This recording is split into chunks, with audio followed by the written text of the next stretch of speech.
Chapter 455. Host, please rate the upgrade as follows. 5 stars is very satisfactory. 4 stars is very satisfactory. 3 stars is average. 2 stars is not satisfactory. 1 star is extremely poor. The system prompted. 1 star, extremely poor. Meg replied without thinking. Host, this is a malicious negative review.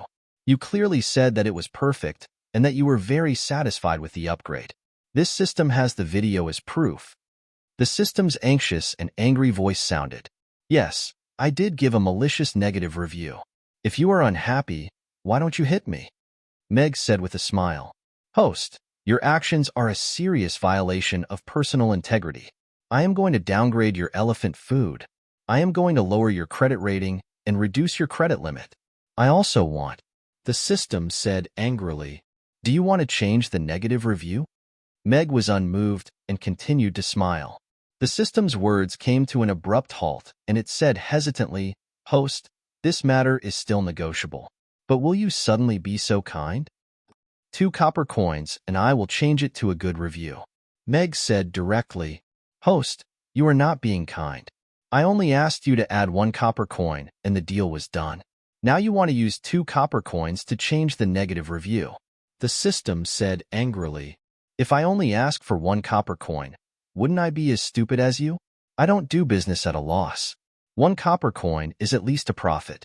Meg curled his lips and said impatiently, Are you going to give it to me or not? If not, I will increase the price. Deal. The system gritted its teeth. Ding. 2 copper coins returned to the host's account. Please check. Meg listened to the notification in his mind, and a satisfied smile appeared on his face. He changed the review again. He took another look at the outdoor seats outside. There were a few umbrellas at the side that could be used to block the sun. They could be used when it was drizzling. Meg turned around and walked into the restaurant leisurely, preparing to go upstairs to wash up and sleep.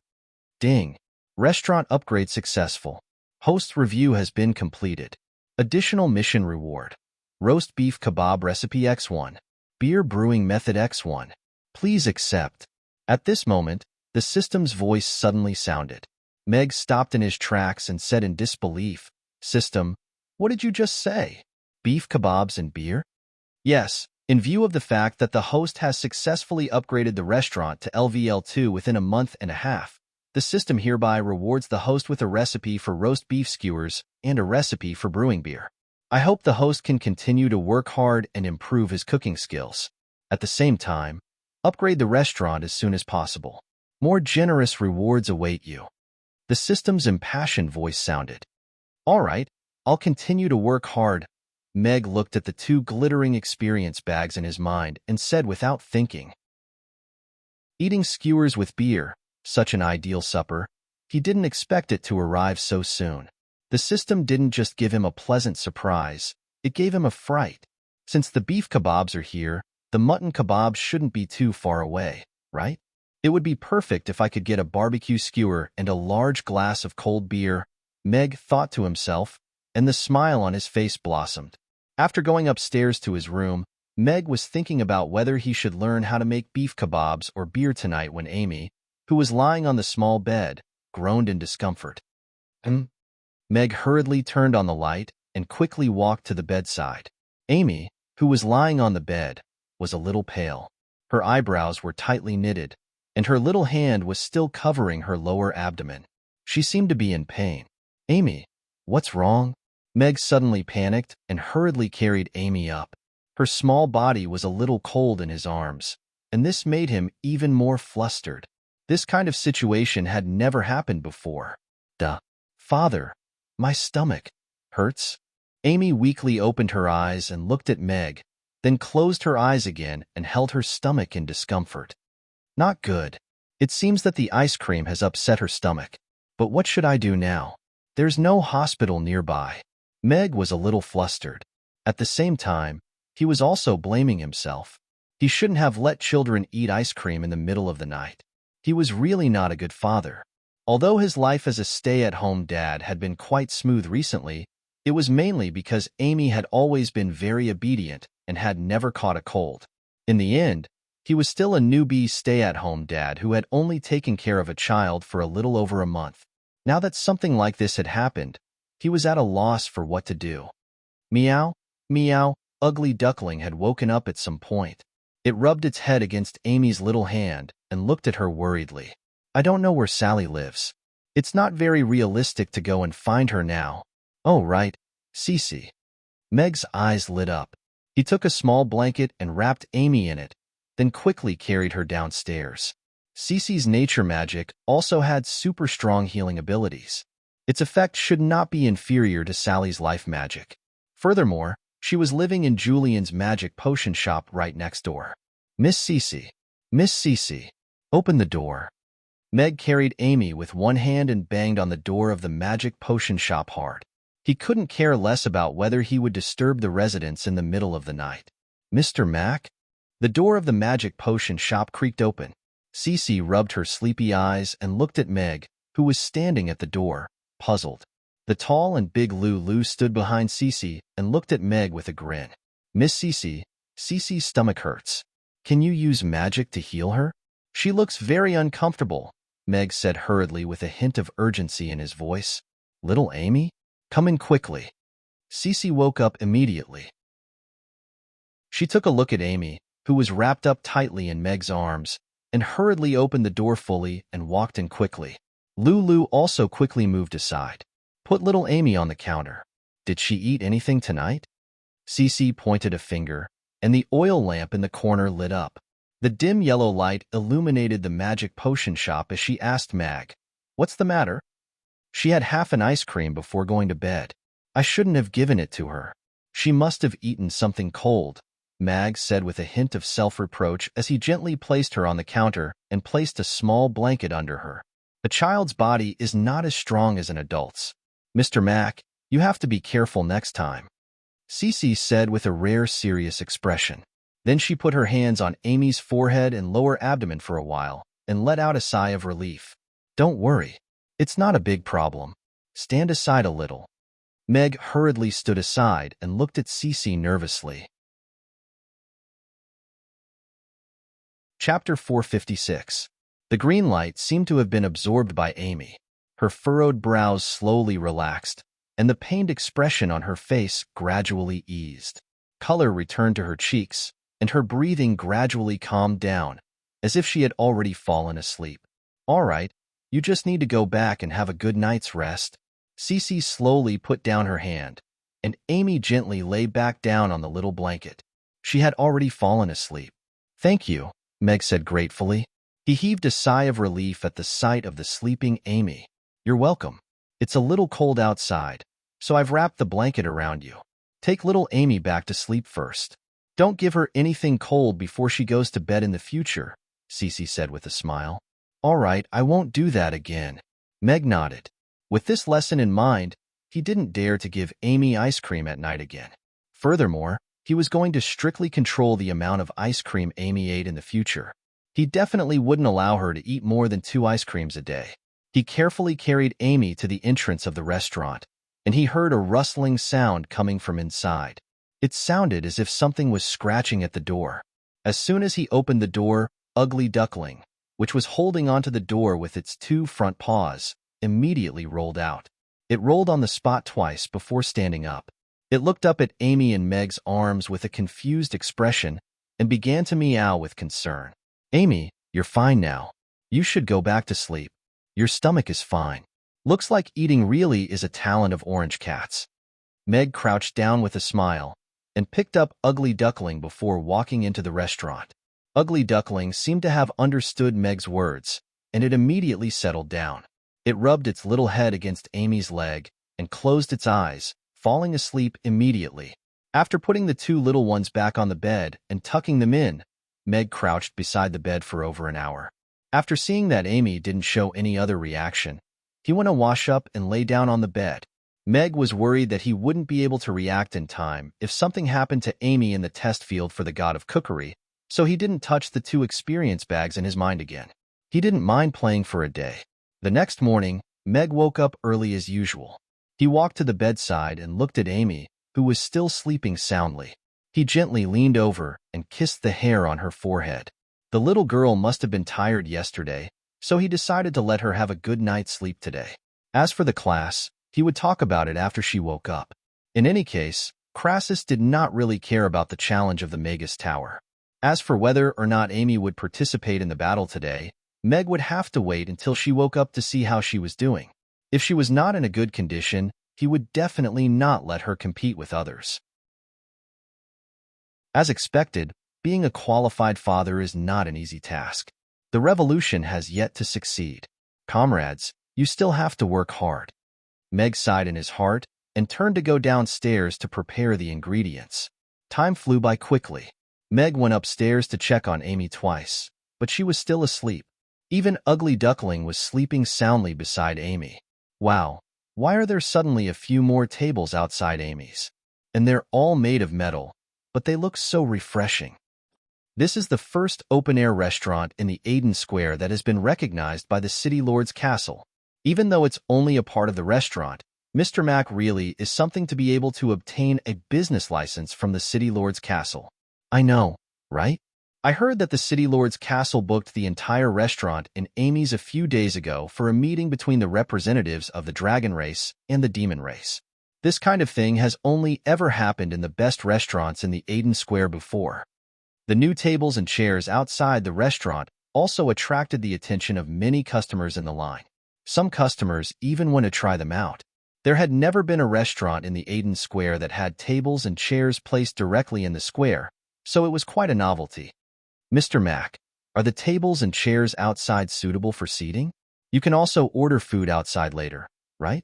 Sargeras asked with a bashful smile as he stood in the line with the Burning Legion. He looked at Meg, who had just opened the door. Of course you can. The restaurant installed the open-air seats last night. In the future, customers who are prone to violent reactions after eating delicious food can eat outside. You can eat to your heart's content, and you won't easily cause harm to other customers.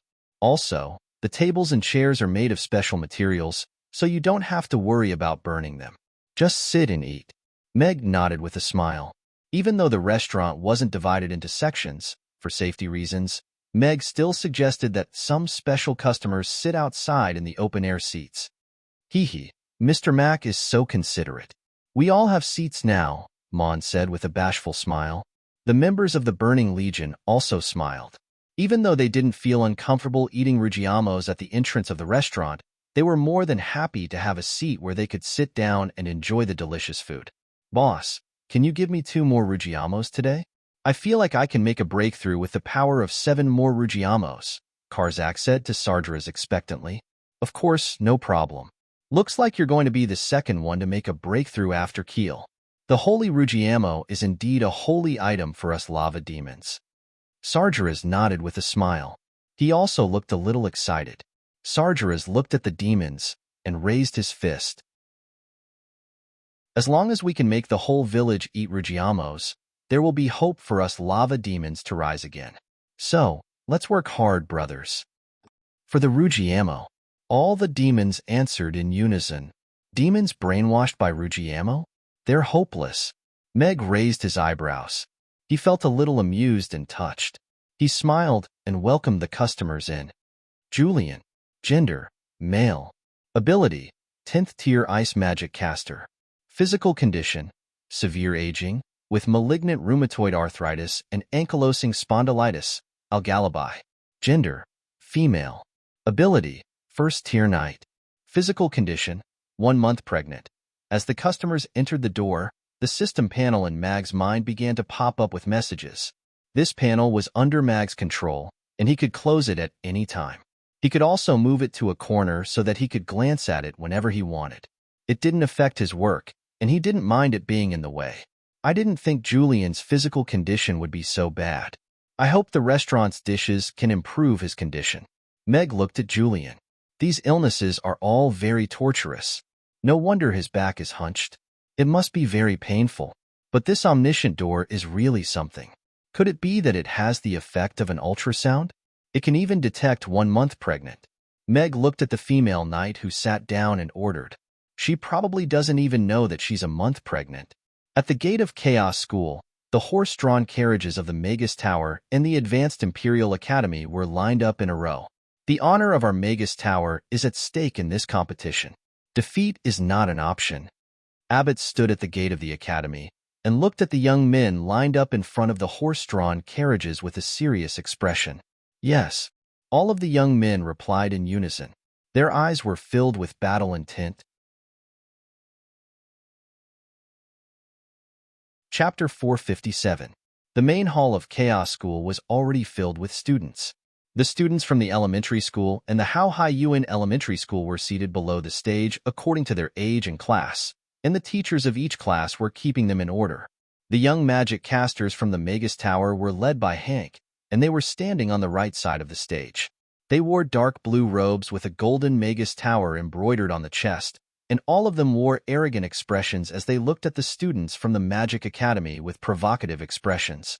The students from the Advanced Imperial Academy wore blue and white uniforms, and they stood half a step behind the Magus Tower students, and all of them wore arrogant expressions. On the Chaos School side, the students from the Magic Academy wore white robes with the Chaos School emblem embroidered on the chest. The students from the other academies who were going to be battling the Advanced Imperial Academy students wore normal school uniforms, and they stood in the same row as the students from the Magic Academy. Below the stage, the children from the elementary school were all very excited. All of them were looking up at the stage and chatting away incessantly.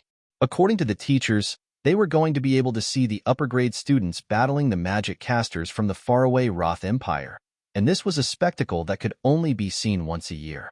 The students from the How High Yuen Elementary School were slightly older, but they didn't appear to be any calmer. The competition between the Magus Tower and the Advanced Imperial Academy had been going on for over 20 years, and it was held almost every year. As such, to them, this was not just a lively show. It was also a battle for the glory of Chaos School. Chaos School had lost more than they had won in the past, and they had even lost 4 years in a row. Not only had they lost to the Magus Tower, but they had also lost to the Advanced Imperial Academy. As such, today's match was extremely important. If they were to lose again this year, then Chaos School would have lost 5 consecutive matches. Such a humiliation had never been seen before in the history of Chaos School. Even their teachers had said that if they were to lose 5 consecutive matches, then the Magus Tower and the Advanced Imperial Academy probably wouldn't even bother to challenge Chaos School next year. In that case, Chaos School wouldn't even have a chance to prove itself. As such, Chaos School had to win this match. However, when they thought about the power of the upperclassmen from the Magic Academy this year, everyone was rather dejected. Although there were a few seniors who were already third-grade magicians, there would always be at least one fourth-grade magician among the challengers of the Magus Tower. The difference of 1 grade was the difference between an intermediate magician and a novice magician. Almost no one could surpass this gap. The teachers and leaders of Chaos School sat in the front row, while Novin sat in the center. Abbott sat to his left, and the official from the Roth Empire sat beside Abbott. Crassus didn't choose to sit in the first row. Instead, he sat in the corner of the second row. He was looking around as if he was looking for someone. Arthur, who was sitting behind Crassus, asked softly, "Sir, are you worried that Miss Amy won't make it in time? Do you need me to look for it?" "I'm not worried about that. I just haven't had breakfast yet, so I'm a little hungry. I'm wondering when Mr. Mac will remember to bring me breakfast." Crassus rubbed his stomach and waved a hand nonchalantly as he said, "As for little Amy, don't the main characters always appear last?" Back then, in order to flex during the Roth Empire's Magic Caster competition, I intentionally delayed the competition until Julian defeated all of his opponents and was about to receive the trophy. I easily defeated him and won the championship. That became a legend in the Magic Caster world for a very long time. But I heard that there was no winner in that match, right? Arthur asked in a doubtful voice. What does that have to do with anything? In any case, I made all of the magic casters in the Roth Empire remember me. That championship is actually not important. What's important is that I proved one thing. All of the people here are trash. I don't need to fight with them, but they're no longer worthy of fighting with me. Crassus shrugged with a smile. "Sir, you're the most powerful melee magic caster on the continent," Arthur said with a hint of awe and veneration in his eyes. "If only I could get rid of the word melee someday, then I wouldn't have lived my life in vain. However, I probably won't be able to do that. If Amy can do it, then that'll be a lot more flexing. Crassus sighed with emotion. Aside from the two of them, there were still many powerful magic casters on the Norland continent. There was the Elven Queen, who hadn't appeared in battle for 100 years, the old dragon beneath the Dragon Island, the old witch in the Boundless Sea Realm, the old bastard in the Rodu Royal Palace. He didn't even know how powerful Irina was right now. However, with the assistance of the Tree of Life, she was most likely already on par with those old monsters. Master Crassus, I congratulate you on accepting a disciple on behalf of the Magus Tower. Where is your beloved disciple now? Would it be possible for me to meet this young prodigy who was fortunate enough to be accepted as a disciple by the god of fire? The match hadn't commenced yet, and Abbott had also made his way over to Crassus with a smile. However, he was looking around, and he didn't see any half-elf girls among the Chaos School team. Abbott, I didn't think that you'd be leading the team this time. However, it's my fortune to be able to accept a prodigy like Amy as a disciple. Crassus glanced at Abbott with a hint of mockery in his eyes and said, "There's no need to look for her. My dear disciple isn't here today. Did those old bastards tell you to arrange for those little guys on the stage to fight my dear disciple? Do they want to humiliate an old bastard like me who came all the way from the Magus Tower to Chaos City?" Abbott's smile stiffened upon hearing this, and an awkward look appeared on his face. As expected, Crassus only appeared to be an easygoing man. However, he was representing the Magus Tower, so he could only force a smile onto his face as he said, "All of the Magus Tower seniors are very happy to hear that Master Crassus has accepted a disciple, so they all believe that the prodigy that Master Crassus has chosen must be extraordinary. The juniors of the Magus Tower don't come to Chaos City often, so they'll definitely benefit immensely if they can take this opportunity to spar with your disciple. How can a bunch of youths who have studied magic for over 10 years benefit immensely from sparring with a 4-year-old little girl who has only studied magic for a month? Is it because I'm old that my ears are failing me? Or is it because I don't even care about my face anymore?" Crassus asked with a hint of surprise in his eyes. Abbott blushed and didn't know how to respond. Chapter 458. I certainly hope so. Abbott took a meaningful glance at Crassus, but he couldn't tell what he was thinking. However, he still smiled and said, "The Magus Tower will always be the most powerful, right, Master Crassus? Is that so?" "I've never thought that, Abbott. You're getting ahead of yourself." Crassus shook his head as he looked at Abbott. "But you and Master Julian were the ones who founded the Magus Tower. During the Magic Caster Convention, you and Master Julian won the championship at the same time. He chose to leave Rodu, while you founded the Magus Tower. It took several decades of development for the Magus Tower to reach its current state. Don't you think he's the most powerful?" Abbott turned to Crassus with a perplexed expression. "This Magus Tower is no longer the Magus Tower of the past. It's grown into something that I don't like. It's like your wife giving birth to a son, but he's growing up to look more and more like your neighbor. Do you still think he's your son? So don't say things like that to me in the future. The Magus Tower now has nothing to do with me. I'm getting old, but I still have my pride." Crassus looked at Abbott with a serious expression. "I hope your disciple can perform well." Abbott opened his mouth to say something, but in the end, he nodded before turning to depart. She was a very naive little girl back then. She was the last one to enter the Magus Tower. She was a little weak, but she wasn't a bad person. Crassus shook his head as he continued to look toward the entrance. "Where's Amy? Is Amy going to compete against the magic casters from the Magus Tower today?" Daphne sat in her chair, trying her best to scan the crowd on the stage again. However, to her disappointment, Amy was still nowhere to be seen. "I don't think she has the right to participate in the competition yet. After all of the people on stage are seniors from the Chaos School, and they're all very powerful. She's only been studying magic for a month, so how could she represent Chaos School?" Ignatzu, who was sitting next to her, said as he scanned the crowd. "Of course not. Amy is super strong. As long as she participates, she'll definitely be able to defeat all of them," Daphne said confidently. "But Parker is really something. He actually represented the school in the math competition for the lower grades. But I feel that if Amy were to participate in this competition, she would be even better, right? Ignatsu said again. Little Amy won't be participating in the competition today, right? But why haven't I seen her yet? Luna finally managed to get the children to sit down obediently. She was curious. She did not see anyone on the stage, and there was no one beside Crassus. So, where was she now? On the stage, the young magic casters of the Magus Tower were also sizing up their opponents with relaxed and arrogant expressions. Is the disciple of Lord Crassus on stage? I heard that she's a half-elf girl, but there aren't any half-elves among those people, right? George asked in a perplexed manner. Looks like that little brat is scared. She doesn't dare to accept the challenge from the Magus Tower. A half-elf brat like her doesn't have the right to stand here and compete with us. She's going to become a laughingstock if word gets out. Hank pursed his lips as he looked at the students of the Magus Tower. He made no attempt to hide his disdain and mockery as he said, just like these bunch of idiots. If they could learn magic in school, then what would be the point of our Magus Tower? Hank didn't intentionally lower his voice. So many of the students of the Magus Academy heard what he said.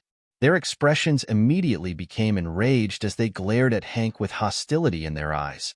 If it weren't for the fact that the principal, teachers, and underclassmen were all sitting below the stage, they would definitely challenge this arrogant bastard to a duel. The atmosphere on the stage immediately became tense. Both sides glared at each other with scorching battle intent burning in their eyes. Magic Academy. Go for it. Chaos School. Victory for Chaos School. The confrontation on the stage also triggered a reaction from the students below the stage. Someone let loose a loud cry, and the entire venue was instantly filled with cheers. Their voices were so loud that it was as if they were going to blow the roof off the entire venue. We have to win this time. Let's fight for the glory of Chaos School. Claus clenched his fists as he waved them through the air. As the most powerful being from Chaos School, he was close to a fourth-tier magic caster and the captain of the battle team, so he could feel the heavy responsibility on his shoulders. Let's fight for glory. All of the members of the Magus Academy also waved their hands in unison. Looking at their opponents from the Magus Tower, all of the worry in their hearts had been completely erased. Hearing the cheers from the entire venue, all of their blood was boiling, and they only had one thought in their minds, which was to beat the crap out of Chaos School.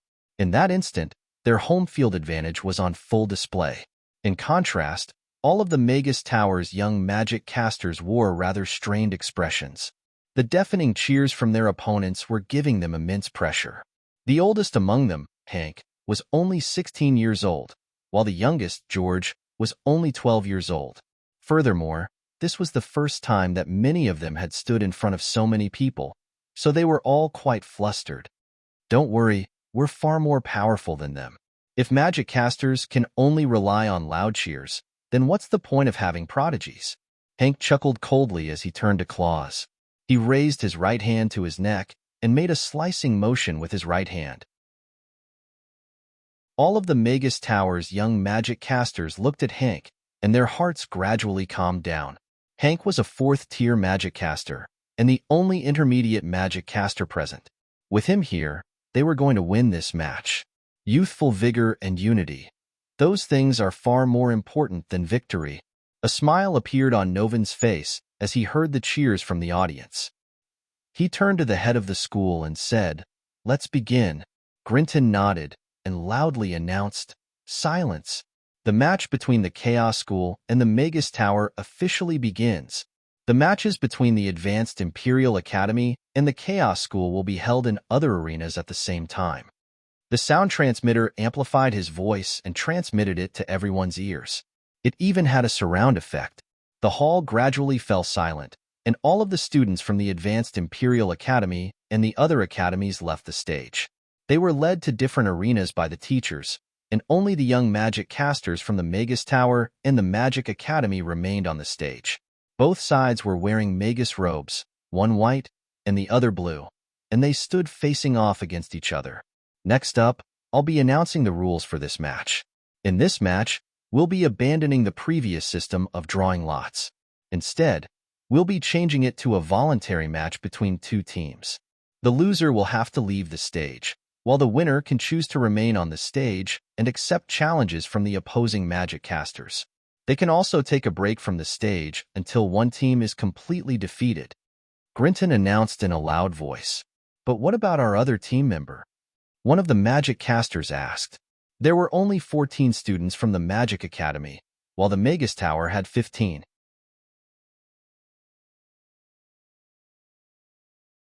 Chapter 459. I slept so well, Father. Are the guests not here yet? Amy came downstairs with Ugly Duckling in her arms and looked at Meg, who was busy in the kitchen. Amy was still wearing her adorable teddy bear pajamas and a pair of slippers with little butterflies embroidered on them. Sally and Yabamiya were chatting in the dining room, and there were no guests at all. No, Xiaomi slept a little longer today, so the customers have already finished eating and left. Meg turned to Amy with a smile. Her complexion had already returned to normal, and he was very relieved to see her. Huh. Amy's mouth immediately gaped open, and she hurriedly said, But Teacher Crassus, I'm going to beat up some bad guys today. If I'm late, won't the bad guys run away? Don't worry, the bad guys are right there, and they won't be able to run away. I made some delicious tofu pudding and Yangzhou fried rice for Amy this morning. Let's go to the school after that. Meg smiled as he made his way out of the kitchen with a plate of Yangzhou fried rice and a plate of tofu pudding. It smells so good. Amy also thinks that I have to eat my fill to have the strength to beat the bad guys. Amy's eyes immediately lit up, and she skipped along with Meg. Her pointy little ears were trembling slightly, and she appeared to be very happy. Even Ugly Duckling in her arms was squeaking excitedly, and she was no longer in a hurry. Hank's words made the entire venue fall silent for a moment. Then, as if a pebble had been tossed into a calm lake, a massive uproar instantly ensued. What an arrogant bastard! How dare he look down on our chaos school? Seniors, you have to teach him a lesson. All of the students below the stage were extremely enraged, and they wanted nothing more than to fight him. On the stage, all of the students from the chaos school wore dark expressions. They didn't think that they would be insulted and provoked like this before the competition had even begun. Even the teachers and school leaders sitting in the front row wore dark expressions on their faces. Chaos School had already lost 4 times in a row, and now they were being humiliated by a young man on stage. If it weren't for the fact that the principal didn't say anything, they would have already had an argument with Abbott. Principal Novin, the children might be a little arrogant, so I hope you don't mind. Abbott was a little apologetic, but the smile on his face was a little smug and proud. Interesting. Novin merely smiled and didn't express any displeasure. Quiet. Glinton took a glance at Novin and repressed the fury in his heart. After the commotion died down, he said in a serious voice, "Let the magic competition begin. The competition will be held on the main stage, and Vice Principal Karpaz will be the main referee for today's competition. According to the rules of the competition, safety is paramount, and malicious harm is strictly prohibited. Otherwise, the competition will be cancelled, and there will be corresponding consequences." Glinton's stern gaze swept over all of the young magic casters from the Magus Tower, and his gaze lingered on Hank for a while with a hint of warning in his eyes. Hank pursed his lips with a nonchalant expression, but cold sweat had appeared on his forehead. This fatso didn't appear to be a powerful figure, but for some reason, he was struck by a sense of unease, as if he were being targeted by a venomous snake. A white-haired magic caster slowly made his way onto the stage.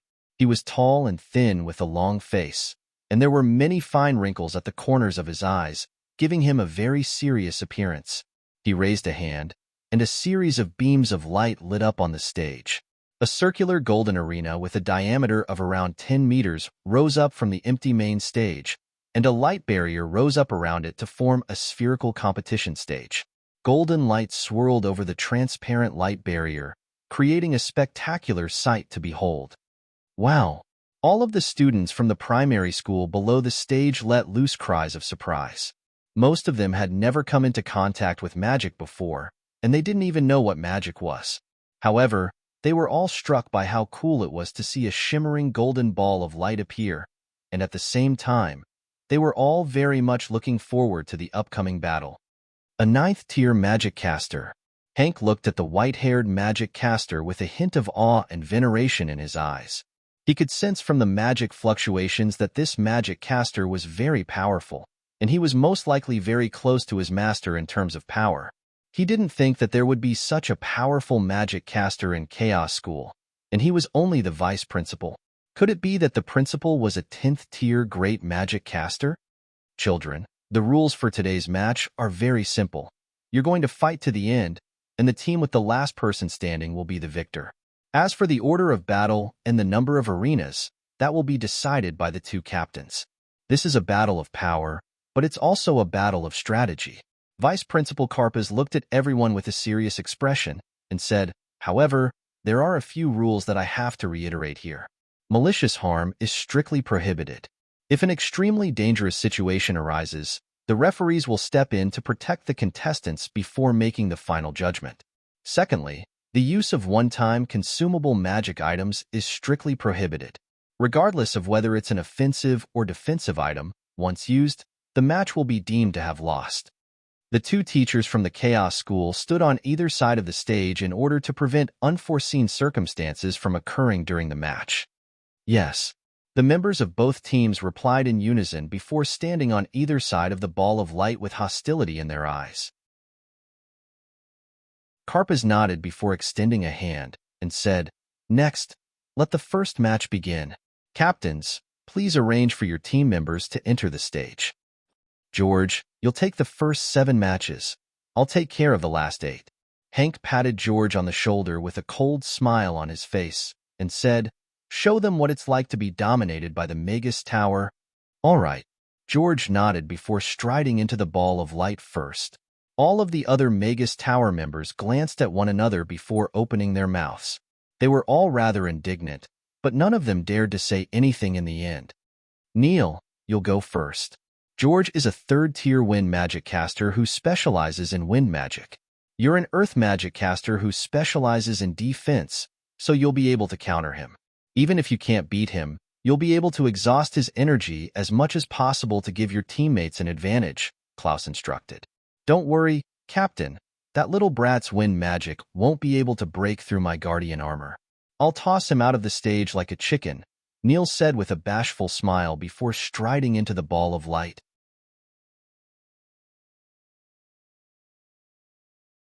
Chapter 460. Go back to primary school, little guy. You shouldn't be here. Neil clenched his fists, and his knuckles cracked as the muscles on his arms bulged. Magus Tower, George Goodyear. George didn't offer any rebuttal as he calmly announced his name. Neil Barkley. Neil cracked his neck as he stared at George with a vicious look in his eyes. Senior student Neil, a 3rd-tier earth magic caster. I heard that even senior student Claus wasn't able to break his Earth Guardian armor during the last magic caster examination. He's super powerful.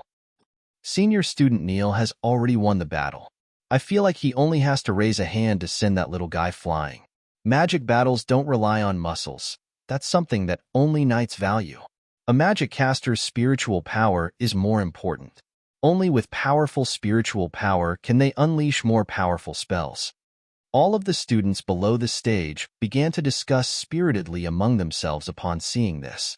At the same time, the children in the kindergarten began to cheer for Neil. Our senior student is going to win, right? Daphne clenched her fists with excitement. Not necessarily. I heard from my father that the Magus Tower is the gathering place of the most powerful magic casters on the Norland continent.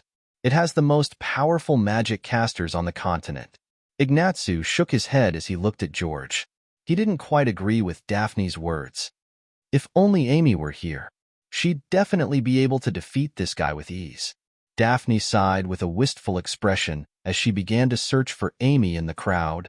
Both teams have entered the arena. Let the match begin, Karpaz announced, and his calm voice reverberated throughout the entire venue. Little guy today. Neil grinned and wanted to say something else. Profound of wind, wild wind blade slash. George had no intention of listening to Neil's nonsense. He swept his arms through the air, and 5 crescent-shaped wind blades that were around half a meter in length appeared. The crescent-shaped wind blades then rose up from the left, forming a line in midair before flying toward Neil. So fast. Neil's expression was still relaxed, but he didn't dare to slow down in the slightest. He abruptly pressed his right hand against the ground and yelled, "Earth Guardian armor, appear!" A brown rock armor began to climb up from his legs and right hand at the same time, quickly covering his entire body. His originally tall and strong body looked even stronger after being covered with a layer of thick rock armor. His fists were also covered with rock gloves that were covered with spikes.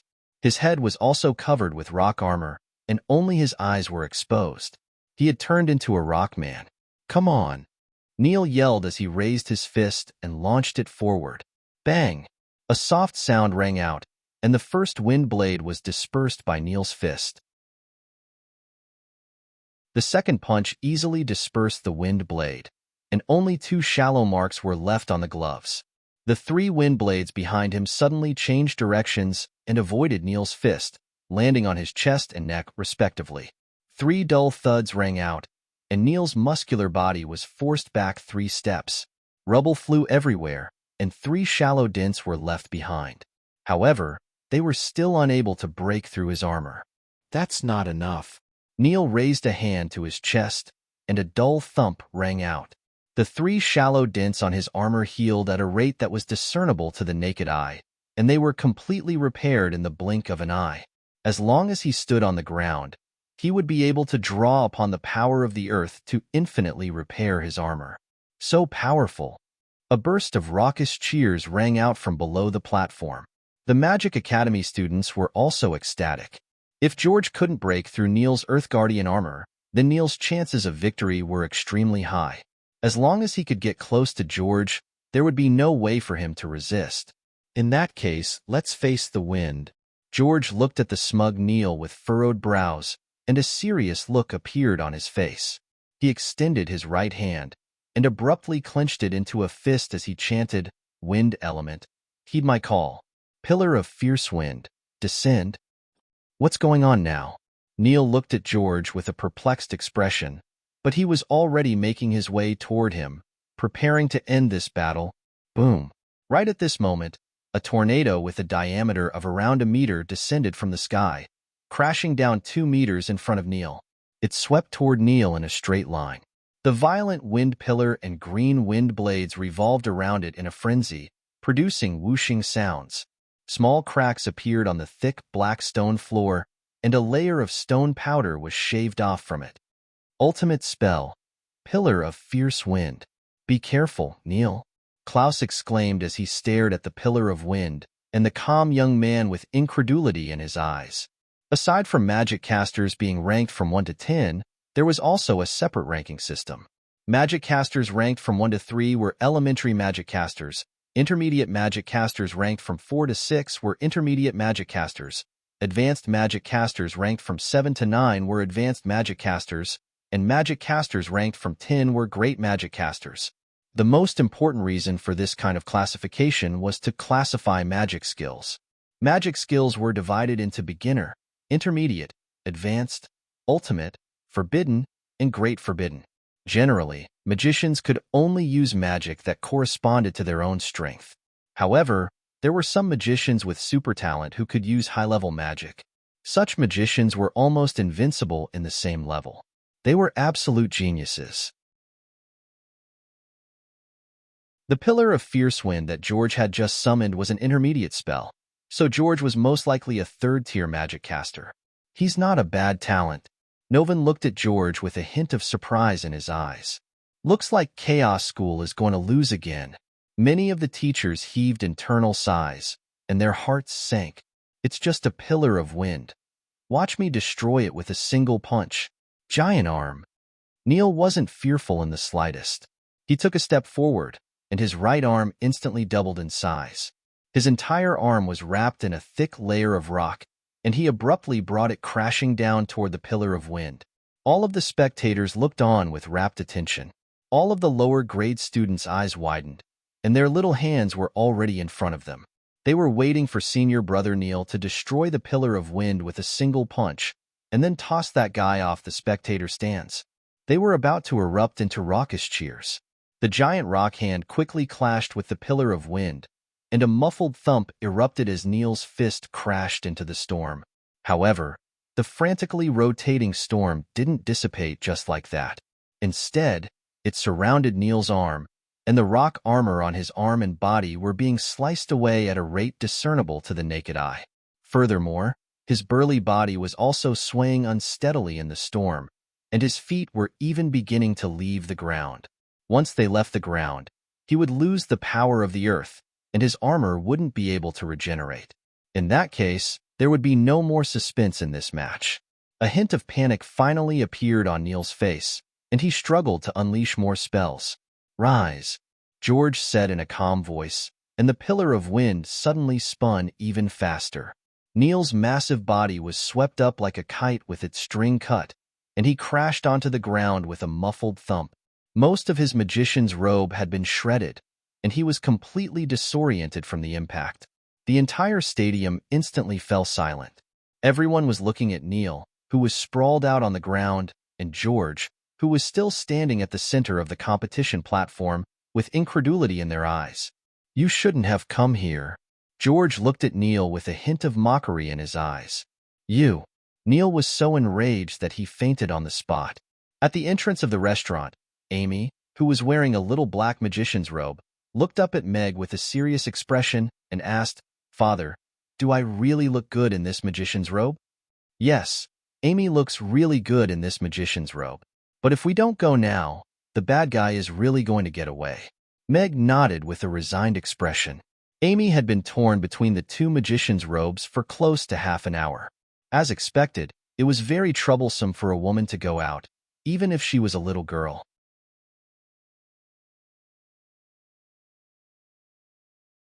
Chapter 461. So powerful. What powerful wind-type magic. The entire venue was in an uproar. Neil, who was clad in heavy rock armor, was directly swept out of the arena by a tornado that descended from the sky. This scene caused the eyes of all the students below the stage to widen. It looked like there was a huge disparity between the two of them, but the final outcome of the battle was so unexpected. The battle had only just begun, and Neil didn't even get a chance to get close before he was eliminated. He was eliminated by a young man who appeared to be only 11 or 12 years old. In Chaos School, that was still considered an elementary school student. Now that's magic. Hank looked at the Chaos School students with a mocking smile on his face, and the Magus Tower students also erupted into raucous cheers. The Magus Tower wins the first match, and Neil Barkley is eliminated. The second match is about to begin. Team captains, please send your representatives onto the stage. Karpus cast an encouraging glance at the Chaos School students, but didn't appear to be in too much of a hurry. "Lion, you're up next." Klaus glanced at George with some fear, and his complexion didn't look too good. Although he could also cast intermediate spells, he definitely couldn't do it as easily as George. If he were to fight George, the outcome of the battle was still unknown. "All right." A tall and thin student emerged from the crowd and made his way toward the competition venue as he looked at George with a wary expression. George turned to Karpus and said, "I'll continue." Karpus nodded as he announced, "Let the second match begin." This was a match between wind-type magic casters, and the disparity between the two was quite clear. George didn't even need to use his Gale Pillar to easily force Lion out of the competition venue. In the end, he had to rely on the teachers of the Chaos School to block two of his wind blades. The Magus Tower wins the second match. The Magus Tower wins the third match. The Magus Tower wins the seventh match. Karpa's calm voice sounded from time to time, and the entire venue was deathly silent. Everyone was looking at the golden-haired young man standing at the center of the competition venue, and aside from indignation, there was only awe and veneration on their faces. Aside from the third-tier magic caster from Chaos School, who posed a slight threat to him in the last match, all of the other magic casters were easily forced out of the competition by his wind blades. There was a stark contrast between his young age and his powerful magic, striking despair into everyone's hearts. "Thank you." George nodded at Karpus before sweeping his gaze over the students who hadn't gone up onto the stage yet. He shook his head in a bored manner before turning to leave the stage. "Good job, George. Leave the rest to me. Hank patted George on the shoulder and walked into the arena with a smile. He waved at Klaus and said, "You're the captain, right? It's too boring to beat you all one by one, so I'll give you a chance now. The remaining 8 of you will split into 2 groups, and 4 of you will face me at the same time. If you can beat me, you'll win today's match. If you lose, the Magus Tower will most likely never challenge Chaos School again. It's too boring to do something like this." "You." Klaus stepped forward with an enraged expression as he glowered at Hank. He had been humiliated in front of his junior brothers and sisters and had lost 7 matches in a row, so he couldn't muster up any words of rebuttal. The disparity in power between them and Hank struck despair into his heart, so he turned to the teachers with a pleading expression. All of the other students from the Chaos School were also enraged. However, so many of their peers had been defeated by a young man who appeared to be much younger than them, and 2 of them were among the most powerful among them. So even if they were to take his place, the result would still be the same. However, after hearing what Hank had just said, it appeared that he was most likely even more powerful than them. That green-haired guy is going to take on 4 of them at once? All of the students below the stage were stunned and enraged by what they were seeing. Hank had not only insulted the students from the Chaos School, but he had also insulted the entire Chaos School. This kind of belittling was even more depressing than losing a match. "Abbott, isn't this against the rules?" Glinton turned to Abbott with an enraged expression. They had already anticipated that Chaos School would lose to the Magus Tower, but at the very least, they had been able to hold their own against the Magus Tower in the past few years, so at the very least, Chaos School hadn't lost too badly. However, the rules had been changed this year. If Chaos School were to be completely destroyed by 2 people from the Magus Tower, then the reputation of Chaos School would most likely be severely tarnished. Many of the teachers in the front row were also looking at Abbott and Novin with unfriendly expressions. Today's match had completely exceeded their expectations and control, and it was most likely that only Principal Novin would be able to keep things under control. "We've decided to delegate the rules to the children in this year's competition. They're the ones who are negotiating the rules now, so it's up to them whether they agree or disagree. We're not trying to force them. If you're not happy with the results, you can call them off, then set up new rules for them. As long as it's fair and just, I have no objections." Abbott turned to Glinton with a smile. "Let the children decide for themselves. Some experiences are far more important than victory," Novin said in a calm voice. He then turned to the Chaos School students on the stage with a smile and said, "The children have done very well. Besides, the outcome hasn't been decided yet, right?" Yes. Glinton looked at Novin in silence for a moment before nodding in the end. All of the other teachers were rather surprised to hear this, but they also turned away and didn't say anything. Abbott took a meaningful glance at Novin and also didn't say anything. This was a spatial magic caster who was feared by many of the great magic casters in the Magus Tower. Klaus didn't receive any help from the teachers, and Karpaz also silently agreed with Hank's words. He withdrew his gaze and took a deep breath to calm himself down. At the same time, he was thinking quickly in his mind. The outcome of this match wasn't just about them. It was also about the reputation of Chaos School. As the captain and the backbone of the entire team, he definitely couldn't act on impulse at a time like this. Klaus slowly turned his gaze toward his teammates before turning to Hank and nodding as he said, "I accept your suggestion. However, there are only 7 of us, so we'll split into groups of 3 and 4 to face you."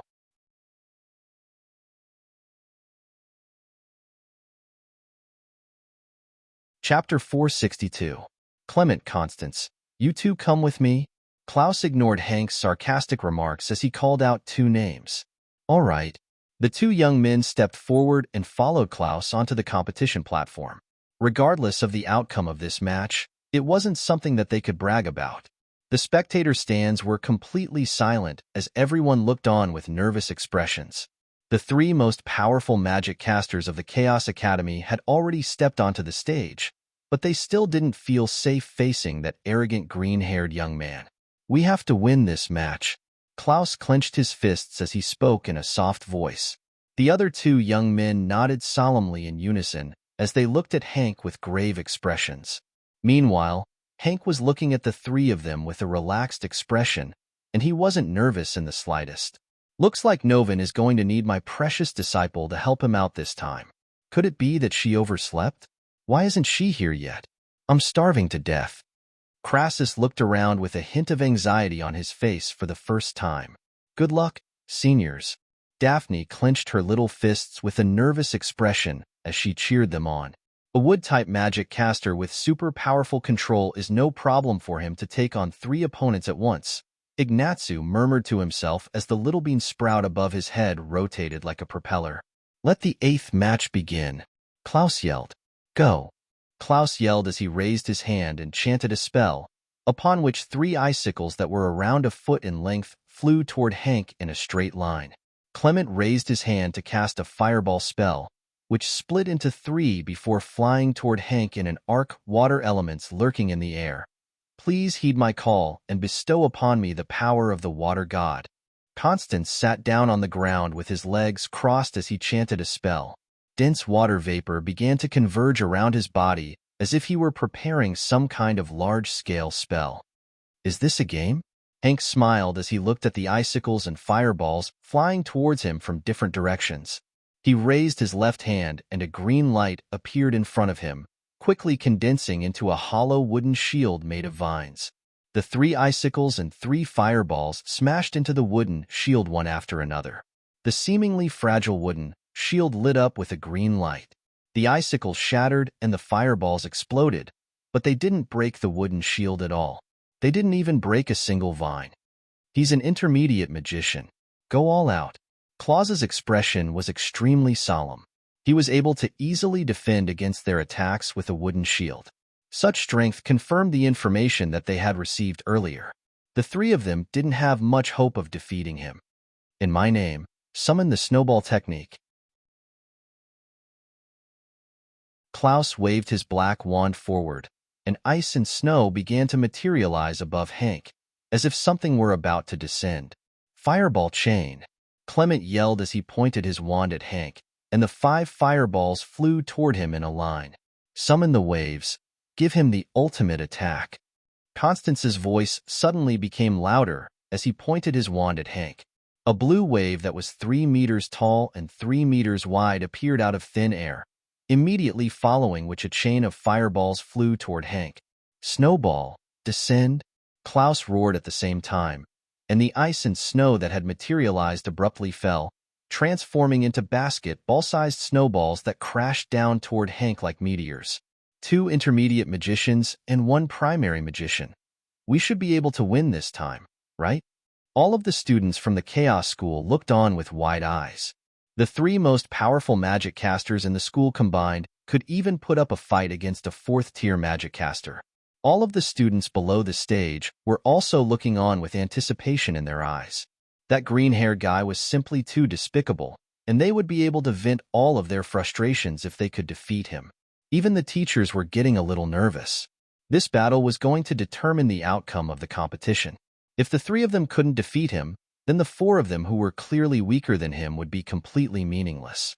That's more like it.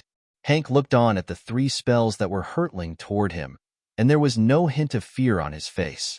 Instead, a hint of interest appeared on his face, and he began to chant a spell before waving his wand above his head. The green wooden shield that was originally only in front of him instantly transformed into a round ball that enshrouded him. The fireballs exploded upon contact with the wooden ball, sending countless sparks flying into the air. The large snowballs crashed into the wooden ball, creating a series of deep craters, and the raging waves almost completely flattened half of the wooden ball. The thin wooden ball swayed back and forth between the 3 spells, looking as if it were going to fall apart at any moment. However, after the fireball exploded, the snowball fell, and the waves turned into a puddle of water on the ground. The wooden ball with its surface bumpy was still standing in the middle of the arena. Hank, who was standing in the wooden ball and hadn't moved at all, was unscathed. There wasn't even a single drop of water on his body. Klaus and the other 2 were panting heavily upon seeing this, and they were struck by a sense of despair. They weren't even able to break through Hank's defenses, so there was no longer any suspense in this battle. He's completely unscathed. All of the students below the platform were also feeling rather disappointed. They had been looking forward to seeing this, but their attacks were completely ineffective. Looks like you're all done. Looks like it's my turn now. Hank raised a hand to dispel the battered wooden ball shield above his head. Green light flashed from his black wand, and he pointed it at Klaus and the others with a cold smile as he said, "Get the hell out of here." Green light flashed, and a series of black vines that were as thick as an arm suddenly appeared from the ground. They instantly bound Klaus and the others, who were just about to unleash another spell, before flinging them out of the competition platform. Bam, bam, bam. 3 dull thumps rang out, and the 3 of them were flung out of the ball of light without being able to retaliate. Even though they weren't injured, they were still quite dizzy. The 8th round goes to the Magus Tower. Karpus took a glance at Hank. This young man's mental fortitude wasn't very good, but the fact that he was able to instantly unleash the intermediate spell, Vine Entanglement, indicated that he was indeed far more powerful than the students of Chaos School. We won. All of the Magus Tower students erupted into raucous cheers. Even though they had already anticipated this result, they were still very excited. An oppressive silence ensued. Chaos School had lost in a 3-on-1 battle, and the Magus Tower had only sent out 2 representatives. Chaos School had suffered a crushing defeat in this competition. In fact, many of the children in the elementary school had even lost their dreams of magic. You're the only ones left now. Come on up and let me end this competition. Hank waved a hand at the 4 remaining students of the Chaos School with undisguised disdain in his eyes. The students of the Chaos School were still a little fearful, but they exchanged a glance with one another before making their way onto the competition platform. Being afraid of a battle was even more humiliating than losing the competition. 2 third-tier magic casters and 2 second-tier magic casters had been flung out of the competition platform in less than 10 seconds after Karpus announced the commencement of the competition.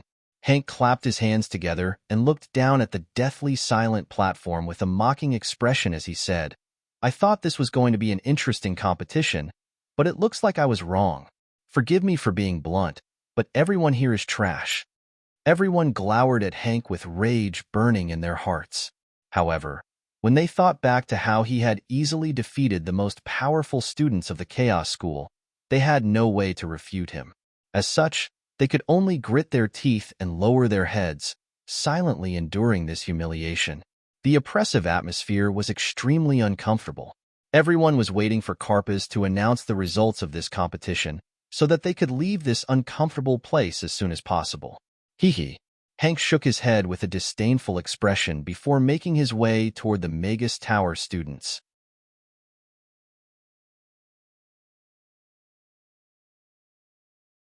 Chapter 463. The voice wasn't very loud, and it was a little soft and adorable. However, the entire venue was deathly silent, so it was particularly clear. Who's that? Many people turned toward the source of the voice in surprise, only to find a little half-elf girl in a black magician's robe standing at the entrance of the venue, as well as a man standing behind her. The match had already concluded, and all that was left was for Vice Principal Karassus to announce the results. This was the shortest and most humiliating match in Chaos School's history, so what was this little half-elf girl doing here? "It's Amy," Daphne yelled with elation, and her dejected mood was instantly lifted. "You're finally here." "My." Krasu stood up immediately and reached out his hand to Mag. "Breakfast?" Mag nodded with a smile on his face. "That's Master Crassus' disciple? Didn't our academy give her a spot for this match? But can such a little girl really use magic?" "Yeah, she looks to be only 3 or 4 years old. She can't even hold a wand properly, so how is she going to unleash magic? There's no way she'll be able to do that." Some of the teachers were discussing quietly among themselves. They didn't think that the situation would change, even if she was Crassus' disciple. On the stage, Hank also turned to look at the entrance. He looked at Amy, then at Crassus, who was standing up with an excited expression. His brows furrowed as he asked, "Who are you?" "I'm Amy, and I'm here to beat up bad people. I slept in, so I'm late." "You're all bad people, right?" Amy stepped forward, and looked at Hank and the young magic casters from the Magus Tower behind him. She crossed her arms in front of her chest and said with a serious expression, "I'm Amy, and I'm super fierce." Pfft. Ha ha ha. She's so adorable. She's so adorable. I can't take it anymore. How can there be such an adorable little elf? This is unbelievable. Even though she has short legs, she's still so adorable. That's enough to make up for her lack of combat prowess. The originally oppressive atmosphere in the venue instantly boiled over. Everyone looked at little Amy, who was standing at the entrance of the venue with her arms crossed in front of her, trying her best to act fierce.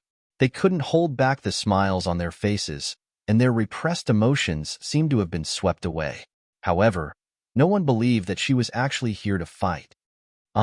I can't take it anymore. She's so adorable. Daphne's eyes widened, and she couldn't control herself. Just when everyone was being mocked and afraid to move forward, Amy appeared. If she could really defeat that guy, she would definitely become the hero of Huanluan Academy. Of course, it's basically impossible for something like that to happen. Ignatzu was also getting a little excited as he thought quickly in his mind. Looks like the situation at Chaos School isn't too good. If we were 10 minutes late, the competition would have already ended, right? Meg, who was standing behind Amy, quickly assessed the situation on the stage. The Magus Tower representatives were all neatly dressed and seemed to be in good condition. In contrast, the Chaos School representatives were all dejected, and many of them had injuries on their bodies. It appeared that they had all been defeated.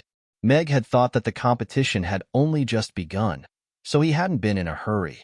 However, it appeared that it had been worth it to be dragged around the school by Amy.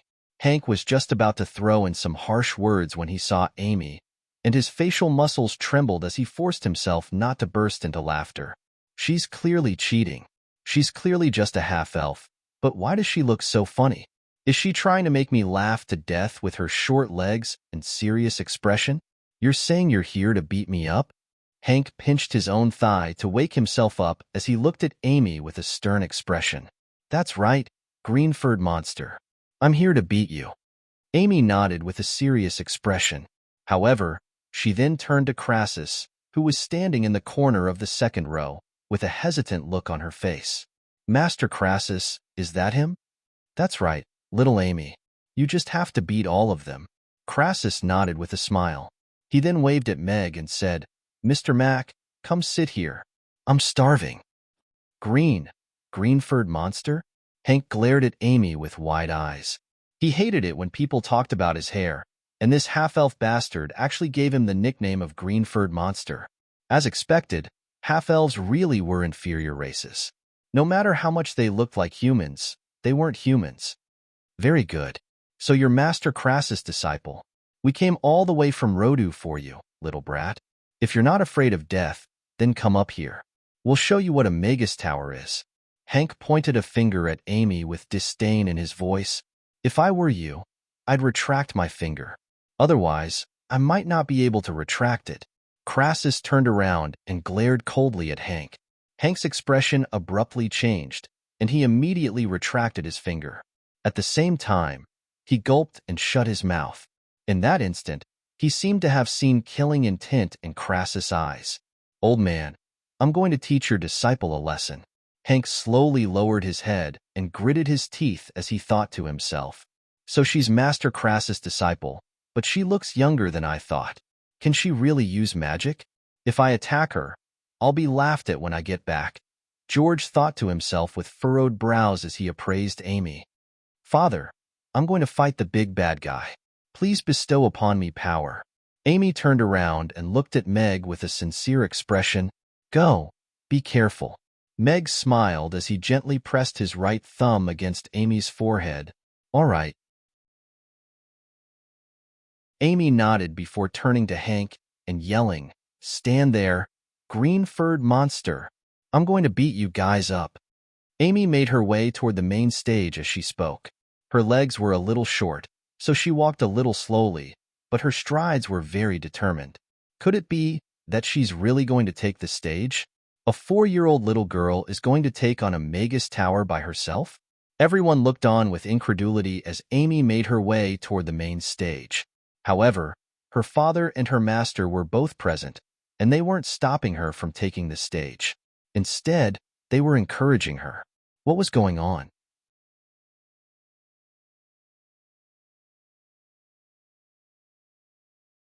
Chapter 464.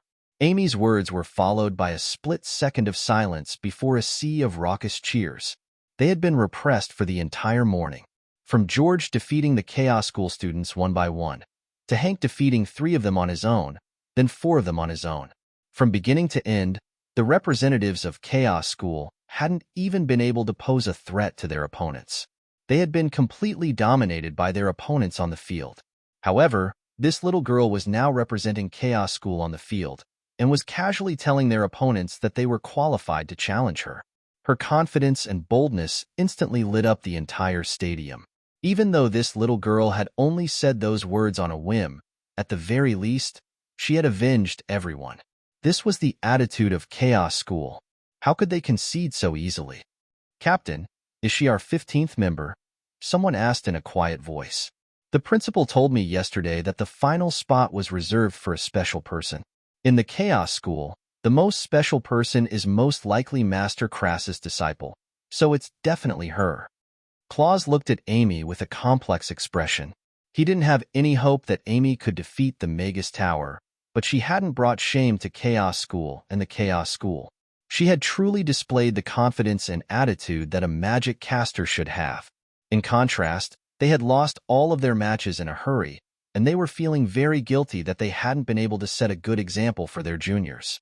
Everyone else was also thinking the same thing, and they reflexively stood up straight and puffed out their chests with renewed vigor on their faces. It wasn't a big deal that they had lost, but if they couldn't recover from this setback, then they would truly be trash. Crassus also turned to Amy with a benevolent smile on his face.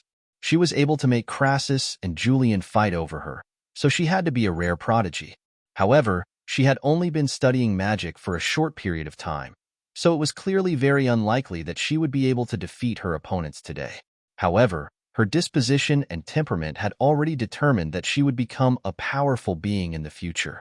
The most important thing to a powerful being was the heart of a powerful being: absolute confidence. So that's Crassus' disciple? There doesn't seem to be anything special about her, so why is Crassus so confident in letting her play? Abbott narrowed his eyes as he looked at Amy. He then turned to look at Meg, who was holding a box in his hand. When Hank was pointing at the little girl earlier, he seemed to have sensed something different about him, but now, he looked like an ordinary person again. "Sorry, Amy wasn't feeling well last night, so I let her sleep in a little longer this morning. She almost missed the match," Meg said apologetically as he sat down next to Crassus with a lunchbox in his hand. "It's fine." Compared to these guys fighting, of course Amy's sleep is more important. Crassus waved his hand dismissively and took the bag from Meg. He opened it and said bitterly, "But Mr. Mac, you made me wait for a long time. I'm already so old, and I almost starved to death because of you. This is too much." "I don't think it's a good idea to eat here," Meg said with a peculiar expression. "What's wrong with that? It's very immoral to let a 100-year-old man starve to death here," Crassus said in a matter-of-fact manner before opening the lids of the tofu pudding and braised chicken and rice. The aroma of the tofu pudding and braised chicken instantly wafted through the air. The aroma of the shiitake mushroom and chicken was particularly rich, and it spread extremely quickly attracting the attention of many people. "What a delicious smell! What is this?" Many people immediately began to look around. This aroma was simply irresistible, even in a tense situation like this. "Which little brat brought food to the venue again?" Grinton turned around with an angry expression. He was about to use his authority as the head of the school to order the little brat to deliver the food to his office. "You have a problem with that?" Crassus asked as he put down his chopsticks. Grinton looked at Crassus, who was holding the lunchbox, and swallowed the rest of his words. Instead, he smiled and said, "Please enjoy your meal." "All right." Crassus nodded and began to eat. All of the teachers and students nearby were salivating at the sight of this unbearable aroma. Amy's words caused an uproar in the venue. and the young people from the Magus Tower were also quite enraged. How dare a 4-year-old little brat challenge them to a duel? How arrogant! Even though she was the disciple of Crassus and Julian, she was still far too young. Even the elven princess was only a second-tier magic caster at her age, and that was only after she had been exposed to magic since she was a child. In contrast, she had only been a disciple of the Magus Tower for just over a month, and the fact that she was able to become a first-tier magic caster was already a testament to her exceptional aptitude. However, it was exactly because of this that no one was willing to accept the challenge. After all, his opponent was only a 4-year-old little girl. Even if they were to win, they would be seen as bullying a child. George, I'll leave her to you to teach her a lesson. Teach her how to spell the words Magus Tower. Hank took a glance at Amy before patting George on the shoulder. All right. George was also a little reluctant, but he didn't refuse. He slowly made his way toward the stage, which was enshrouded in a light barrier, and stopped 4 meters away from Amy. He had come to Chaos City under orders, and what was more important than the duel was to beat Crassus' disciple. This was clearly his only chance. George Goodyear. George looked at Amy and announced his name. I'm Amy. Amy also announced her name with an excited expression on her little face. This was her first official duel with a magic caster. The 10th round of the duel begins now, Karpas announced loudly. Everyone gradually fell silent as they stared intently at the 2 contestants on the stage. Even though they didn't think that Amy would be a match for George, they still wanted to see what she was going to do, even if it was just a basic spell. George looked at the tiny Amy. This was the first time that he had encountered an opponent like her, and he was feeling rather uncomfortable. His brows furrowed as he said, "You're younger than me, so don't say that I'm bullying you. I'll give you a chance to make the first move. If you can cast a spell, then you can cast a spell first. Otherwise, you won't even have a chance to do so. You're older than me, so I'll also give you a chance to cast a spell. You only have 1 chance to cast a spell." Amy also looked at George with a serious expression on her face. What an arrogant bitch. Green light began to converge on the wand in George's hand as he prepared to defeat her in a single strike. I'm super serious. The wand in Amy's hand transformed into a purple wand that slowly hovered in front of her. She spread open her little hands, and a ball of fiery red flames and a ball of icy blue flames rose up from her palms at the same time. They were then slowly fused together to form a ball of ice and fire that was half icy blue and half fiery red.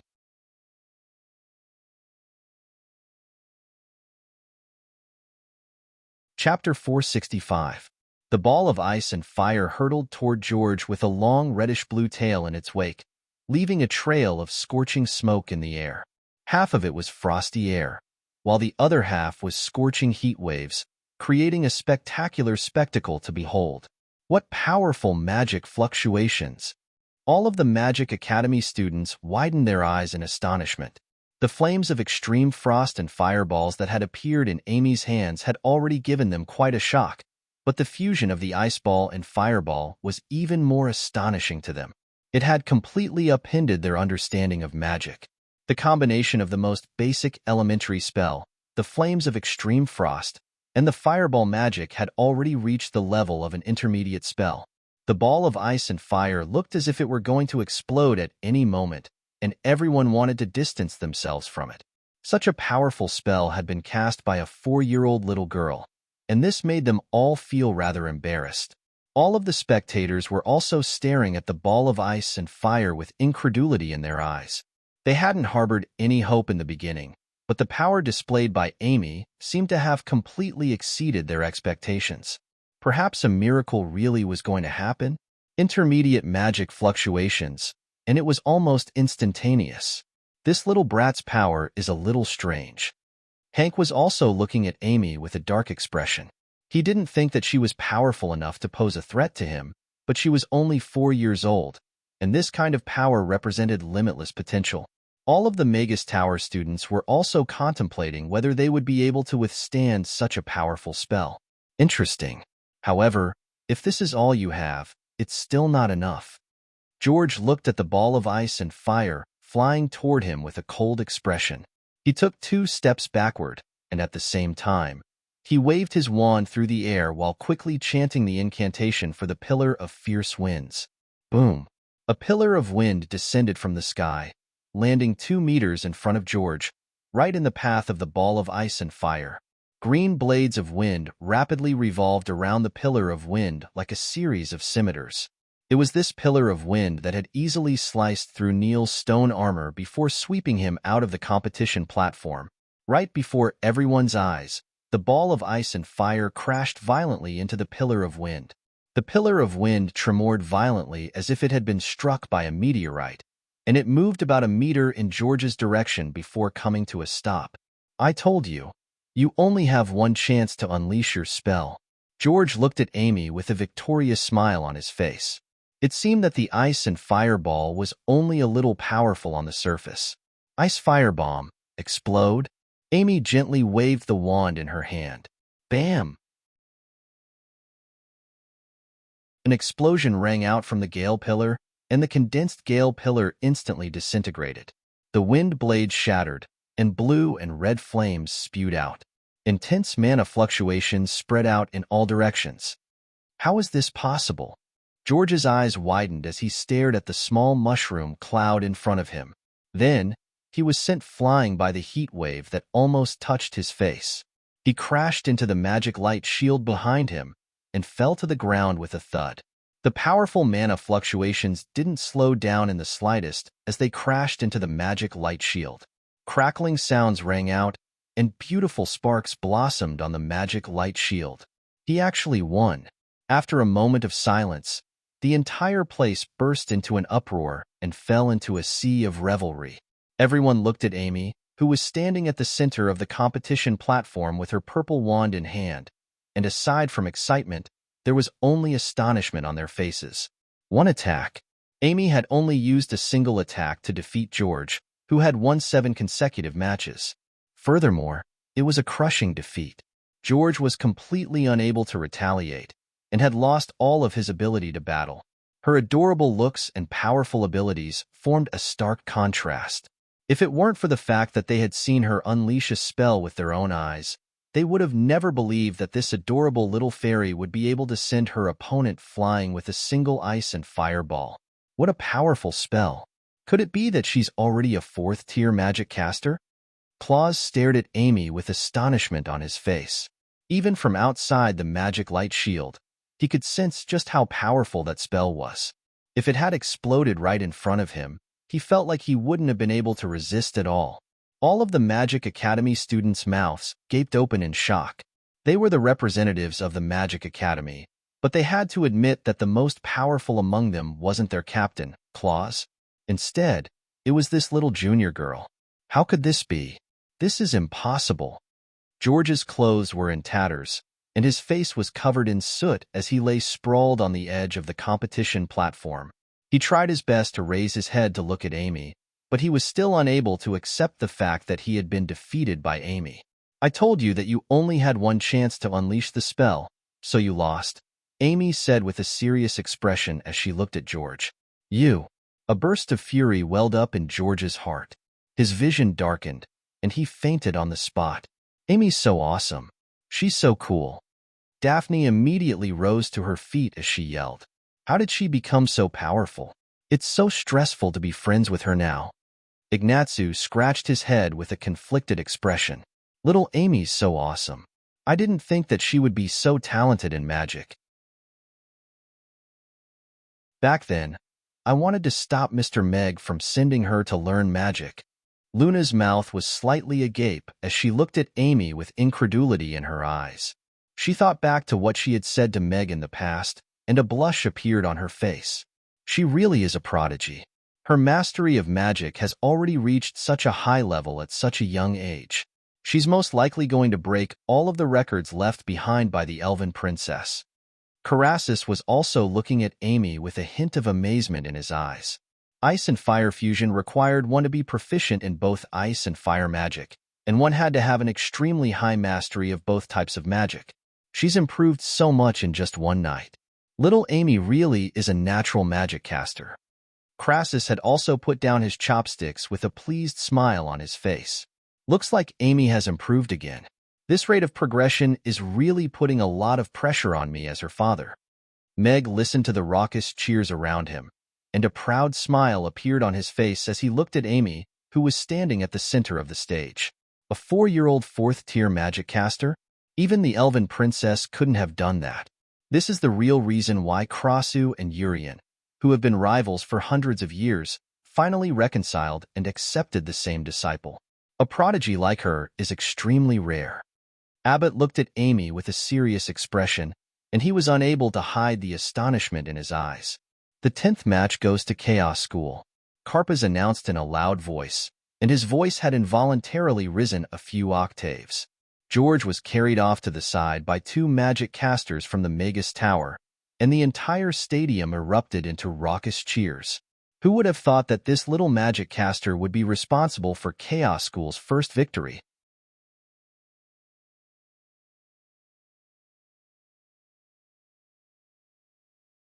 Chapter 466. Hank's entrance caused the entire venue to fall silent again. His ability to easily defeat the 7 students from the Chaos Academy by himself had left a deep impression on everyone, and he was even more powerful than George. If he were to challenge Amy, what would the outcome be? The young magic casters of the Magus Tower were also quite concerned. They were quite confident in Hank's abilities, but Amy's spell was simply too powerful. If any of them were in her place, they definitely wouldn't be able to withstand it. George and Hank had combined forces to easily defeat the 14 people from the Chaos Academy. Even though it was a little boring for them to accompany George, they would at least be able to complete their mission. However, an unfathomably powerful half-elf magic caster had suddenly appeared. She was only a 4-year-old magic caster, and this had cast a veil of uncertainty over the direction of this match. If the Magus Tower were to lose this match in such a manner, they would have to endure the wrath of their teachers when they returned. Hank was also feeling a little frustrated. As the team leader of this match, his ambition was to win all of the matches and humiliate Chaos School. However, he didn't think that his plan would be ruined by Amy. Not only had George lost, but he had also lost in a very ugly manner. A 3rd-tier magic caster had been insta-killed by a 4-year-old half-elf. If news of this were to spread, the reputation of their Magus Tower would most likely be severely tarnished. As such, he had to avenge himself. Furthermore, he had come here to challenge Crassus' disciple in the first place.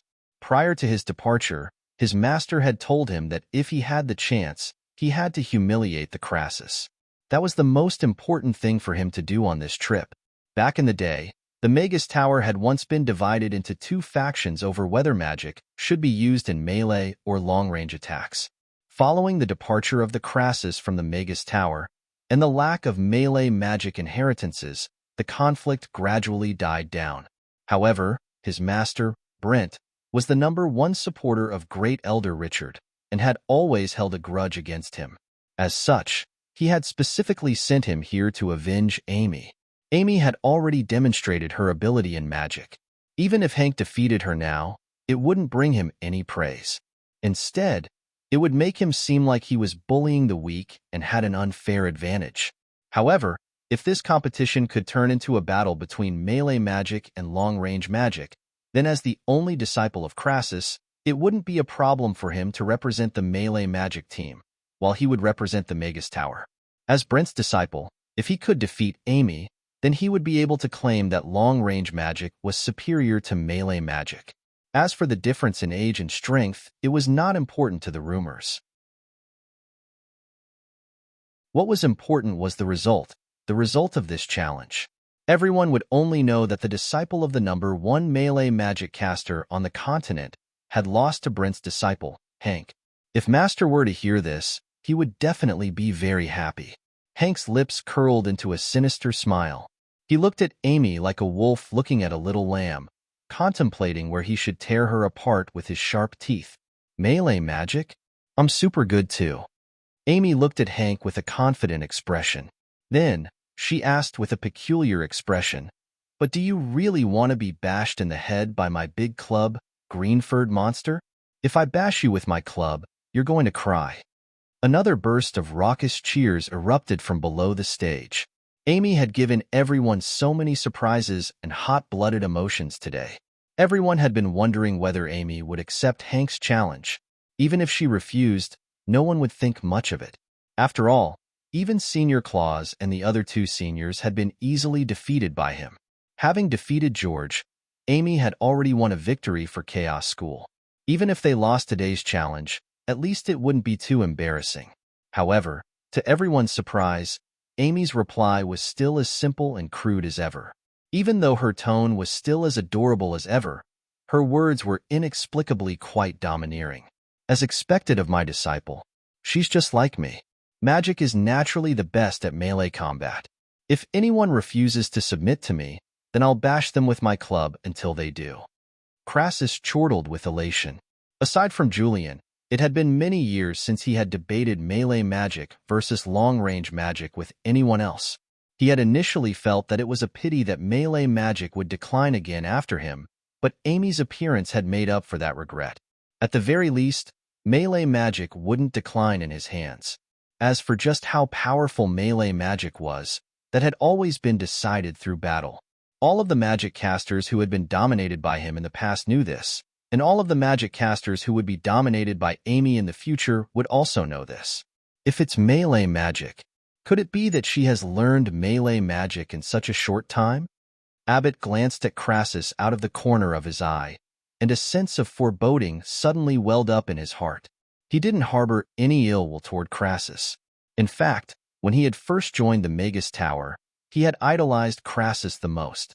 However, the Magus Tower was now under the control of Great Elder Richard, and he knew what the Great Elder and all of the other elders were thinking. George's loss was already quite embarrassing for the Magus Tower. If Hank were to lose as well, then the Magus Tower's challenge match and their congratulations to Crassus would become nothing more than a joke. In fact, they could even become a stepping stone for Crassus' disciple. There shouldn't be any problems. Hank should be able to withstand that spell, and at a lower level, melee magic casters are at a complete disadvantage against long-range magic casters of the same level.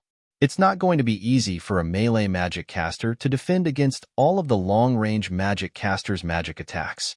Hank's intermediate spell, Entanglement Vine, has always been the bane of melee magic casters. Abbott quickly calmed himself down, and he also sighed with emotion as he looked at Amy on the stage. If such a prodigy didn't die prematurely, she would definitely leave a mark on the magic world of the Norland continent. I hope you're not the one who's going to cry, little brat. I'm not going to go easy on you. Hank's green fur was standing on end as he glowered at Amy with a cold expression. Green fur monster, I hope you won't cry so loudly.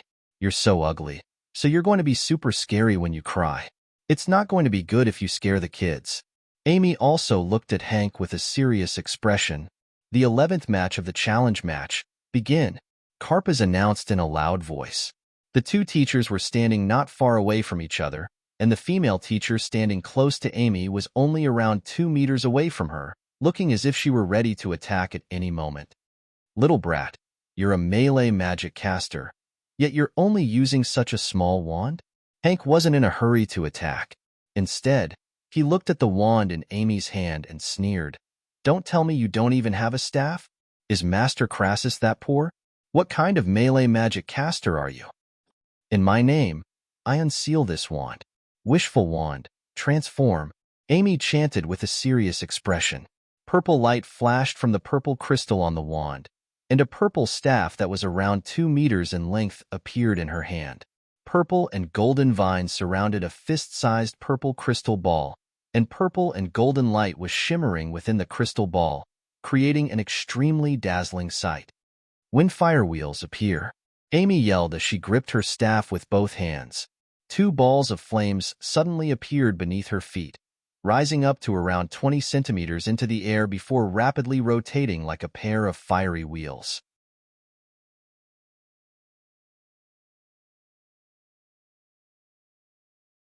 Chapter 467. Her wand has lengthened. It's become a staff. She can fly, and she's even stepping on fire. Everyone's eyes widened as they watched Amy fly toward Hank on her wind fire wheels with a 2-meter-long magic caster's staff in her hand. Most people had never seen melee magic casters before. To them, magic casters were supposed to stand on the spot and use their wands to unleash spells in an elegant manner. Even if magic casters were able to form armor over their bodies, that would only provide them with greater defensive prowess, thereby allowing them to unleash spells with greater ease. The teachers of the Magic Academy would give some introductions to melee magic casters, but the Magic Academy didn't teach melee magic as they didn't have any teachers in this field. As such, even the students of the Magic Academy didn't know much about melee magic casters. As such, they were all looking at Amy with anticipation and curiosity in their eyes. If a magic caster wanted to move quickly, the simplest method was to use teleportation magic. However, that was only spatial teleportation, not flight. As such, Amy was flying at a low altitude atop her wind fire wheels, looking extremely cool. "Teacher, I also want to learn that," a student of the Magic Academy said to the teacher beside him. "I also want to learn that." The teacher's eyes widened as he stared at Amy with astonishment in his eyes. Could it be that this little brat really knows melee magic? Hank's eyes narrowed at the sight of Amy flying toward him, but he didn't slow down in the slightest. He pointed his wand forward and said in a cold voice, "Vines hidden underground, heed my call. Bind your enemies and plunge them into the abyss for all eternity." Green light lit up from the ground in front of him, and a series of black vines emerged from the ground, wriggling like the tentacles of an octopus. There were as many as 8 vines, each of which was as thick as an adult's thigh, extending for over 2 meters out of the ground. They formed a circle, and at the same time, they abruptly swatted down toward Amy, obscuring everyone's line of sight. It appeared that they were trying to flatten Amy in an instant. A female teacher had already appeared outside the circle of vines in a flash, and she raised her wand as if she were preparing to attack. Karpus took a glance at the vines before raising a hand, indicating for the teacher not to be in a hurry to attack. Meg suddenly stood up and looked at the stage nervously. "It's a problem that can be solved with normal procedures. Don't worry." Crassus ate a mouthful of tofu pudding calmly without panicking at all. Everyone in the audience was sweating profusely. After all, this was what Hank had used to throw Klaus and the others out of the arena. Now, they only had to focus on Amy. Moreover, Amy was flying too close to the arena and was surrounded by the vines. Even if she wanted to release the ice fireball from before, it would be too late. Was this the end of her journey? "Please, Amy, you have to win." Daphne clenched her fists tightly with a nervous expression on her face. Can she escape? On the stage, Klaus and the other students from the Magic Academy were also quite nervous. They had been bound by those strange vines before, and aside from the binding effect, there were also some tiny spikes on the vines that had the effect of paralyzing their muscles. Even now, they were still feeling quite powerless. Even a 5th-tier magic caster wouldn't be able to escape from my vines at such a close distance. "You're still too inexperienced to fight me, little brat. I'll teach you a lesson today, so you'll know who you shouldn't mess with." Hank chuckled coldly as he abruptly made a grabbing motion with his right hand. At the same time, the 8 vines also quickly tightened, as if they were trying to put away the pocket. At this point, Amy was nowhere to be seen. All that was left was a massive black lantern at the center of the spectator stands. Is it over? Everyone's hearts sank upon hearing this. In this situation, Amy most likely had no chance, right? In contrast, everyone from the Magus Tower was ecstatic. Even though Amy was very small, she gave them a sense of oppression. Now that the outcome of this match had been decided, this match had come to a perfect conclusion. Right at this moment, Amy's voice sounded from within the cluster of vines. "Green fur monster, your vines are just as annoying as you are." Bam! A dull thump sounded, and a large hole was instantly blasted open in the vines around Amy. Wood splinters flew through the air, and the vines that had tightened around her were all flung outward as if they had been dealt a heavy blow. Amy appeared before everyone with her staff in her hands. Purple light was swirling around the tip of her staff, and the wind fire wheels beneath her feet were rotating rapidly. She was looking at Hank with a calm and collected expression. "So cool. Amy is invincible. I can't take it anymore. I'm going to faint." Daphne extended her hand toward the main stage before fainting on her chair. What a scary woman. Ignatsu took a glance at Daphne before shaking his head and cowering to the side. She's free. Cries of surprise also erupted from the spectators below the stage. All of the spectators were elated and excited, and they had been completely won over by Amy's power. How could this be? Hank's eyes widened at the sight of Amy and the dissipating black vines on the ground. He was incredulous that this had actually happened. The intermediate spell that he was so proud of had been destroyed by her staff. Furthermore, his opponent had only been learning magic for a little over a month. If news of this were to spread to the Magus Tower, the halo of prodigy that he had always worn over his head would most likely disappear. Very good, little brat. You've successfully enraged me. I'm going to show you just how powerful a true fourth-tier magic caster is. Hank gritted his teeth as he glared at Amy. He raised his wand and quickly chanted, "Would elements of nature heed my call? Turn wood into arrows, rain of arrows." Crap! He's going to use the intermediate spell, Violent Arrow Rain. That's an intermediate spell that's several times more powerful than Entanglement of Vines. Once it's successfully cast, countless wooden arrows will fall like a torrential downpour, and there's no way to evade them. Klaus exclaimed as he reflexively took a step forward. This is bad. There's no way that little girl will be able to withstand that violent arrow rain. There were also teachers below the stage who were quite nervous. All of the spectators who had just been elated by Amy's escape became nervous again. Amy had already given them too many surprises, but they didn't know how she was going to deal with the next spell. She's going to stay still and cast a spell in front of a melee magic caster? Meg's lips twitched. I'll do it. Amy appeared in front of Hank in the blink of an eye before raising her staff. Bam!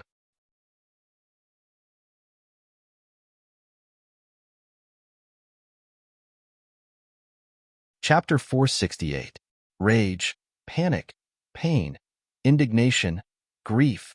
In the blink of an eye, 5 different expressions flashed across Hank's face. He then collapsed onto the ground and began to sob in agony as he clutched his nose. The spell that he had just cast was interrupted and dissipated. Hank felt as if his nose had been smashed into nothingness by that mace, and he was unable to control his tears and cries of agony. As for battle, he didn't even have that in his mind anymore. He was knocked out by a single mace. The entire venue fell deathly silent.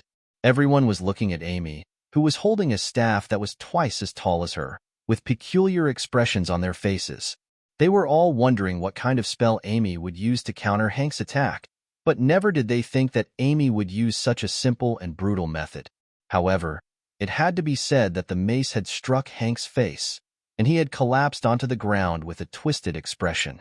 That was an indescribable sense of exhilaration, and all of the anger that he had suffered that morning had been completely vented. Did Hank lose? All of the young magic casters from the Magus Tower were in a complete panic. George had only just recovered from his stupor, and now, Hank had been knocked out with a single mace. If he lost just like that, then no one on their side would be a match for Amy, and that would mean that they had lost the match. How could she have mastered melee magic to such perfection and power in just a month? Melee magic is a test of one's control over magic elements and coordination. Ebert stared at Amy with incredulity in his eyes. With his powers, he was able to see a lot of things. Regardless of whether it was the attack that had sliced through the vines or the mace strike that had knocked out Hank, he was completely astonished by Amy's ability to unleash spells over a short distance. Even if he were to learn the same spell for a month, he still wasn't confident that he would be able to perform it better than Amy. After all, he was a 7th-tier magic caster and had exceptional control over magic elements. It had to be said that there were indeed prodigies in this world. In the face of such prodigies, age and hard work were laughable. If that's the case, then our plan to humiliate the Crassus will most likely be for naught. The Magus Tower will become her stepping stone instead. Ebert looked at Amy with a complex expression. She had 2 great magic casters, Crassus and Julian, as her masters, and possessed such astonishing aptitude. He could already see a new star quickly rising in the magic world, perhaps even faster than the elven princess. So this is melee magic. It's like a magic knight. So cool. Teacher, teacher, can we learn magic when we grow up? We want to learn melee magic as well. If that's the case, doesn't that mean Chaos School has won the challenge match? Amy, Amy, Amy said Amy's. The silence only lasted for a short while before waves of cheers erupted from the audience. Some children even asked their teachers if they could learn melee magic, full of anticipation. This is great. Grinton couldn't help but clench his fists with elation. They were going to be humiliated on this day, but Amy's appearance had completely turned the tables on them. They might even be able to win this match, which they had lost 4 years in a row. The outcome hasn't been decided yet, has it? Novan also had a smile on his face. He looked at Amy's staff for a while before turning to Hank, who was still sprawled on the ground. Green fur monster, I told you to keep your cries down. It'll be bad if you scare the kids, Amy said with a serious expression. Hank covered his nose as he sat up on his knees. He looked up at Amy with rage in his eyes. She had interrupted his spell casting.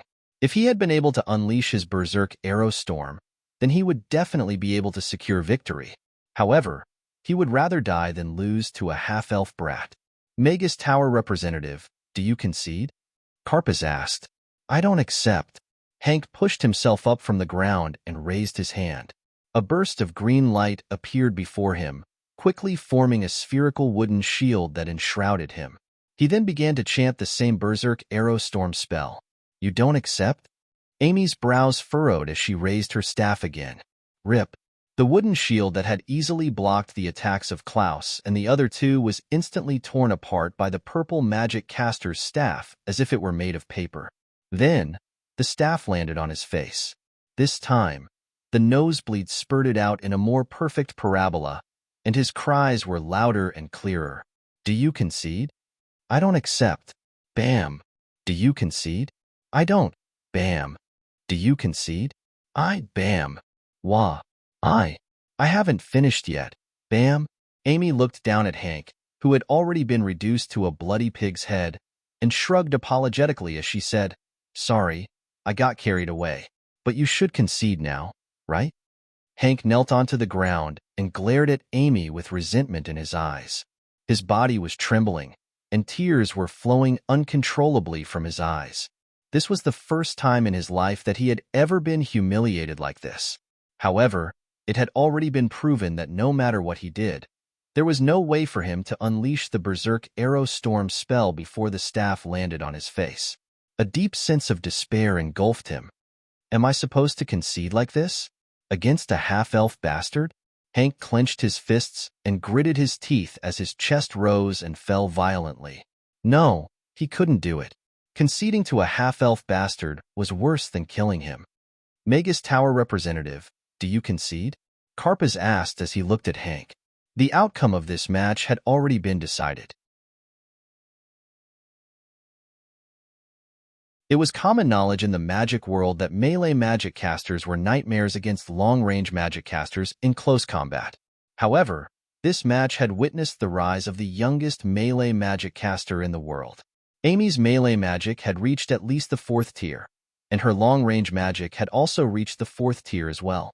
She was a 4-year-old 4th tier dual cultivation magic caster, and the 2 matches today were enough to make her the most eye-catching prodigy in the magic world.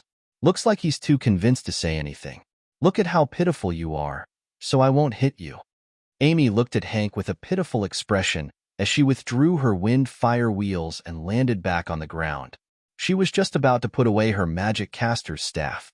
Little brat, go to hell. Right at this moment, Hank suddenly pulled out a silver bead before hurling it toward Amy. A loud thunderclap erupted as a ball of lightning hurtled toward Amy at a speed that was almost too fast for the naked eye to follow. Look out! The teacher standing not far away from Amy let loose a cry of alarm. Light flashed from his wand as he tried to conjure up a protective barrier, but there was no time for that. Bastard! Crassus tossed his lunchbox to the side before disappearing from his seat in the blink of an eye.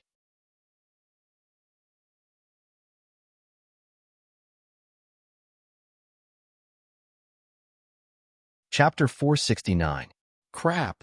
Abbott's expression also changed drastically upon seeing this, and he immediately leaped out of the spectator stands before rushing toward the main stage.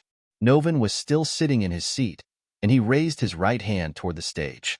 However, he hesitated momentarily at the sight of the purplish-golden fireball that was hurtling toward him. Amy! Meg also abruptly rose to his feet and rushed toward the stage. He didn't think that Hank would resort to such underhanded tactics. Furthermore, he was using a sealing forbidden spell. This ball of lightning was at least a 7th-tier spell, and it was definitely not something that Amy could contend with. The silver ball of lightning hurtled toward Amy in a dazzling arc, and a purplish-golden fireball emerged from Hank's wand before flying directly toward the ball of lightning. All of the spectators were quite nervous. Hank had unleashed a sneak attack, and it seemed that he had used some kind of forbidden tool. If the spectators weren't able to save Amy in time, the consequences would be unimaginable. As for the fireball that Amy had hurriedly unleashed, no one thought that it would be able to keep the ball of lightning at bay. Boom! The purplish-golden fireball clashed with the ball of lightning in midair, upon which an instant explosion ensued. However, the expected scene of the ball of lightning crushing the purplish-golden fireball didn't occur. Instead, the two clashed, and an instant later, the purplish-golden fireball exploded with terrifying power, completely keeping the ball of lightning at bay. Lightning and flames clashed, and fearsome power transformed into heat waves and shock waves that swept through the purplish-golden flames and lightning in all directions. The expressions of the two teachers on the stage changed drastically, and they both unleashed magic barriers in retreat. This level of power posed a lethal threat to the two of them. Crassus descended from the sky and landed in front of Amy. He raised a hand, and a wall of fire appeared. The flames and heat waves hurtling toward Amy crashed viciously into the wall of fire, but the wall of fire didn't even budge in the slightest. Retreat! Abbott also leaped onto the stage and grabbed the completely dumbstruck Hank by the collar before hurtling toward the exit of the competition venue. At the same time, he waved his wand forward, and a row of 8 ice walls appeared in front of them. The hastily constructed ice walls were shattered into pieces by the heat wave. In the blink of an eye, all 8 ice walls were shattered. The heat wave slammed into Hank's body, and the purple-gold flames engulfed him. His green hair and eyebrows were all burned away, and the lightning shards landed on his body, causing him to tremble violently. Crackle! The remaining heat waves and electric currents slammed into the light curtain that surrounded the arena. It was as if countless fireworks were blooming on the light curtain. The light curtain shook and showed signs of collapsing. Who? Abbott dragged Hank out of the light barrier, and Hank fell straight to the ground. His forehead was already covered in cold sweat, and he looked down at his own hand to find that his fingertips had already been charred black by the lightning. How?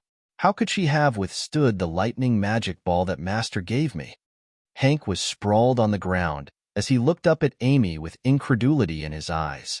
In that instant, he felt as if death had descended upon him. The small fireball that she had unleashed in an instant was not inferior in power to the 7th-grade lightning magic ball that his master had given him for self-defense. Smoke was still rising from his body, and his body had already become numb. He looked down at the Crassus, who was slowly lowering his hand and withdrawing his wall of flames, and he instantly felt as if he had been plunged into a glacial pit. That bastard deserves to die. Meg heaved an internal sigh of relief at the sight of the completely unscathed Amy standing behind the Crassus. He then turned to Hank, who was sprawled on the ground, with killing intent in his eyes. She blocked it. Everyone below the stage immediately erupted into raucous cheers. Even though the Crassus had blocked the final shockwave for Amy, the fireball that Amy had unleashed was almost equally powerful as Hank's lightning ball, so they were even more stunned than before. That was the power of a 7th-grade spell. Could it be that she's already a 7th-grade magic caster?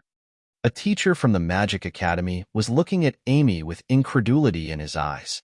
A 4-year-old 7th-grade magic caster? She's not just a prodigy anymore. She's a freak. A short and portly teacher exclaimed. She's not a 7th-grade magic caster. It's the staff that she's using. If I'm not mistaken, the purple crystal ball at the tip of that staff should be the legendary Oracle Stone. That fireball that she just unleashed was most likely amplified by 10 times, or even more. An elderly man from the teacher's stand said in a slow voice. Oracle Stone? Hearing this, everyone was shocked again. This was one of the few legendary items that magic casters had. However, after taking a look at the old man, they were already 80 to 90% convinced. After all, Dean Derrick was a 10th tier magic caster. His judgment and judgment were naturally very trustworthy. However, the fact that she was able to amplify her power by 10 times indicates that she really is a prodigy. Furthermore, she has received the approval of the Oracle Stone, so perhaps she'll be able to truly unleash the power of the Oracle Stone. Crassus and Julian have really taken in a good disciple this time. Derrick looked at Amy with a hint of envy in his eyes. That scared the hell out of me. Thank God Amy is so powerful. Otherwise, that guy would have succeeded in his sneak attack. Daphne patted her own chest as she glowered at Hank. That guy is so shameless. How dare he launch a sneak attack? And he even used a sealing forbidden spell. We have to punish him severely. Ignatsu also chimed in with an enraged expression. Magus Tower Representative Hank has violated the rules by using a sealing forbidden spell to launch a sneak attack on Amy from the Chaos School. Thus, Chaos School wins this match, and Hank is stripped of his right to represent the Magus Tower. He will be banned from participating in the competition forever, Crassus announced in a loud voice. We accept the punishment. Abbott clasped his hands behind his back and nodded with a grave expression. He took a glance at the thunderous Crassus, and his heart sank even further. That idiot Hank had done something like this. The key to today's match was no longer the outcome of the competition. Instead, it was how he was going to get everyone out of Chaos School safely from the enraged Crassus. In the eyes of the younger magic casters of the Magus Tower, this elderly magic caster was not an amiable old man at all. The Magus Tower had been rebuilt 3 times in its history. Even though it was said to be an upgrade each time, it was indeed built to be more majestic and grand each time. However, everyone in the Magus Tower knew that on 2 of those occasions, the Magus Tower had been demolished by someone else, and that person was none other than Crassus. He was a great magic caster who dared to even demolish a Magus Tower when he was enraged. Now that Hank had dared to launch a sneak attack on his disciple, he didn't know what was going to happen.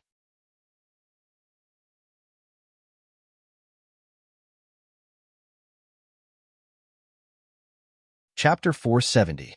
The entire venue fell completely silent. The sight of Crassus keeping the heat wave at bay had completely stunned everyone. This white-haired, white-bearded magic caster in a white magician's robe didn't appear to be someone to be trifled with. All of the young magic casters from the Magus Tower wore fearful expressions on their faces. Regardless of whether it was Amy's final fireball or the frosty expression on Crassus' face, neither of these were things that they could face. Abbott swallowed with difficulty. The thing that he didn't want to happen the most had still happened. He took a glance at the panicked Hank and hesitated momentarily before stepping forward to shield Hank. He then turned to Crassus with a serious expression and said, Crassus, Master Crassus, what happened just then was indeed Hank's fault. He used a forbidden spell during the competition, and our Magus Tower concedes our loss.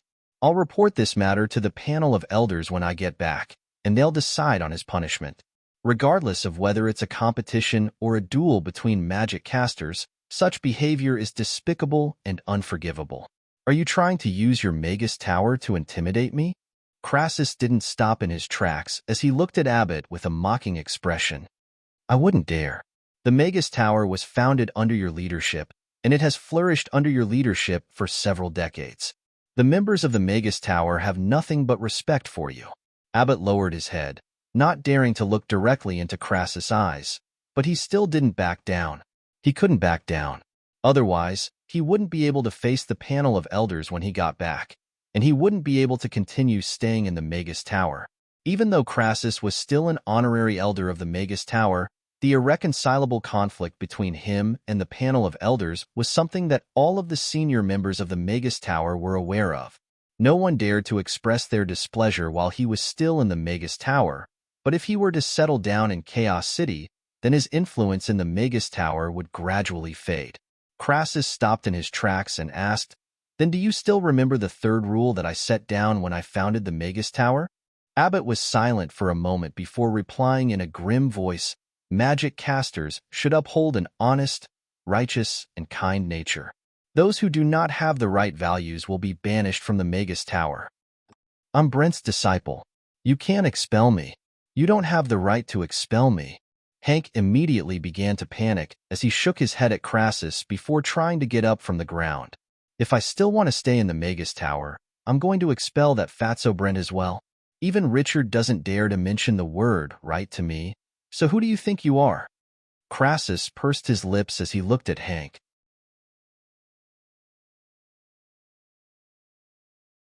Hank's entire body was shrouded in fear, but he still gritted his teeth as he looked at Crassus and said, "You're no longer an elder of the Magus Tower, and you don't have any position in the Magus Tower.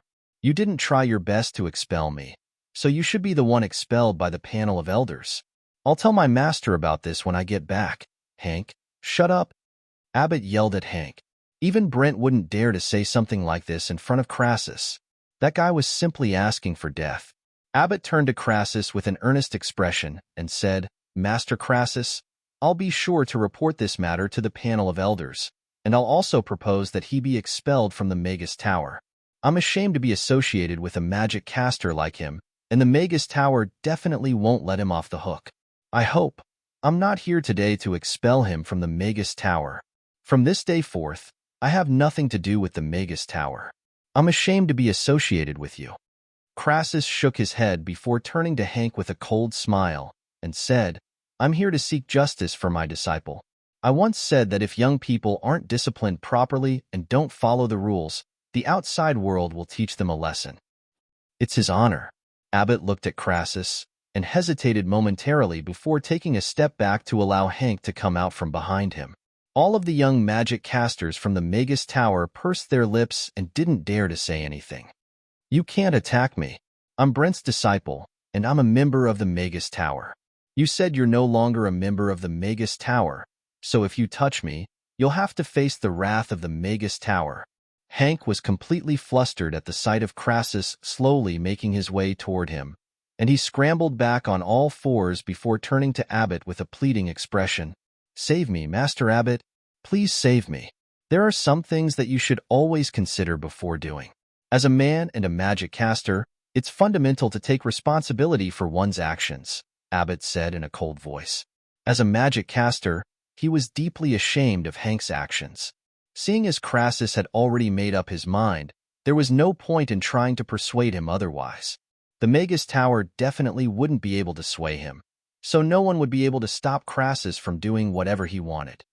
"Principal, should we stop him? There are so many children watching." Grinton turned to Novan and asked in a quiet voice, "I really like the rules that Crassus set for the Magus Tower back in the day.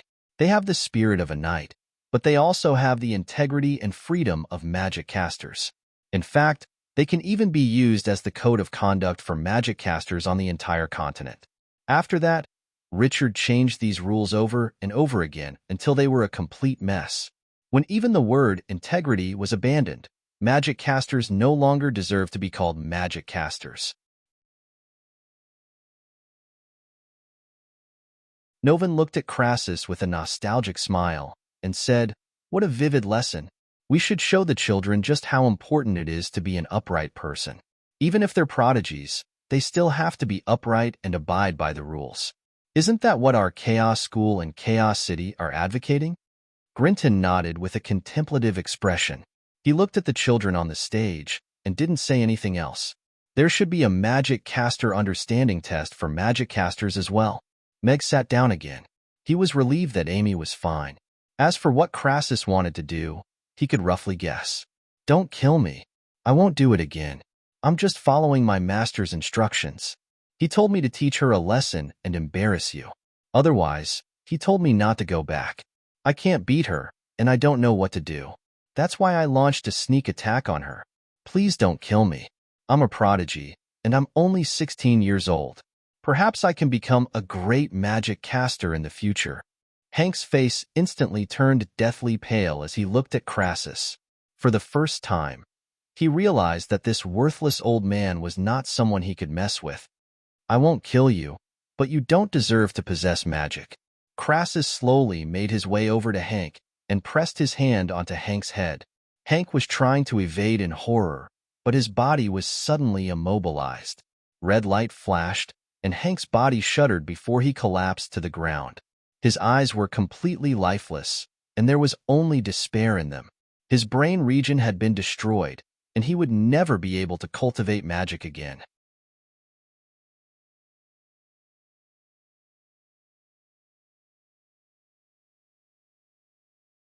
Chapter 471. I'll pass on your message. Our Magus Tower concedes the match, and we'll be taking our leave now. Farewell. Abbott nodded with a grave expression. He gestured for the Magus Tower's young men to help the dejected Hank to his feet, and all of them descended from the platform before quickly departing from the venue.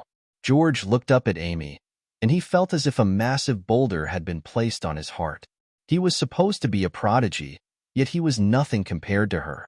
He was going to have to work even harder in his cultivation when he got back. The Magus Towers team had arrived with their heads held high, but they were leaving in a panicked state. The Magus Tower concedes the match, and Chaos School wins. Crassus' voice reverberated throughout the entire venue. We won. The entire venue was instantly plunged into a frenzy. Elated smiles appeared on the faces of all of the teachers and students as they celebrated this hard-won victory. All of the students from the Chaos School hugged one another with elation. They had just suffered the darkest consecutive defeats and were about to be swept clean, only for Amy to descend upon them like a savior.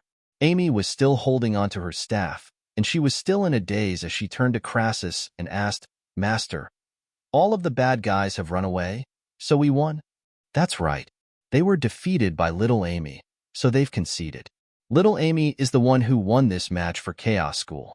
Crassus nodded with a smile. He was looking at Amy with a gratified expression. It was already completely beyond his expectations that Amy had learned so much in just a month.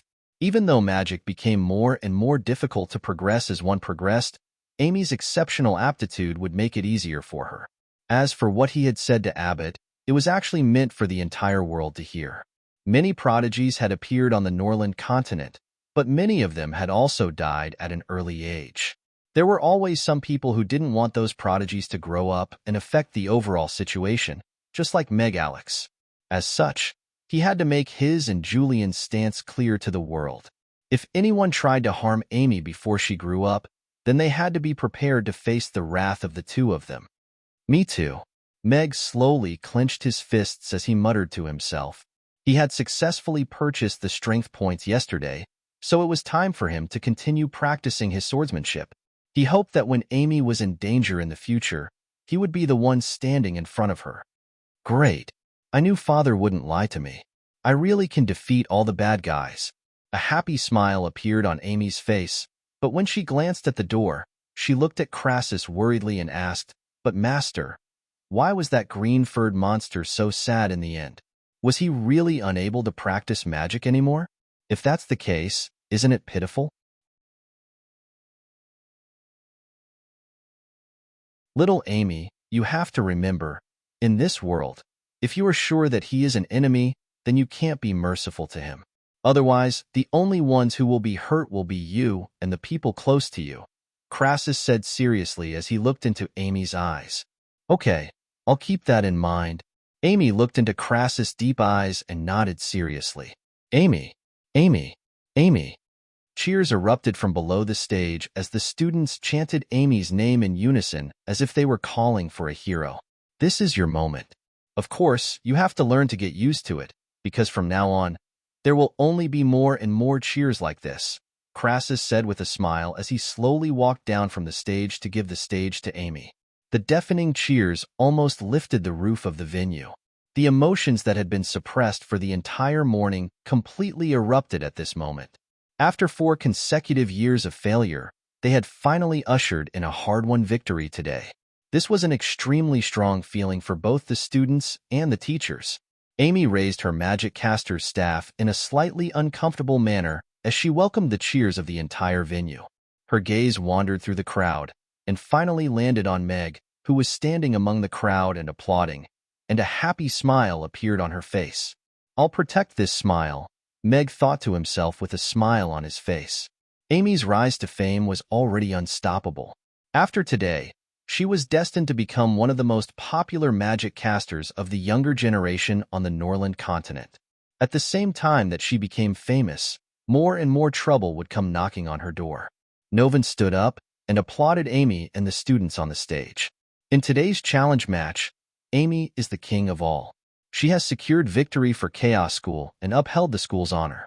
The students of the Magic Academy have also fought to the bitter end and displayed an unyielding spirit.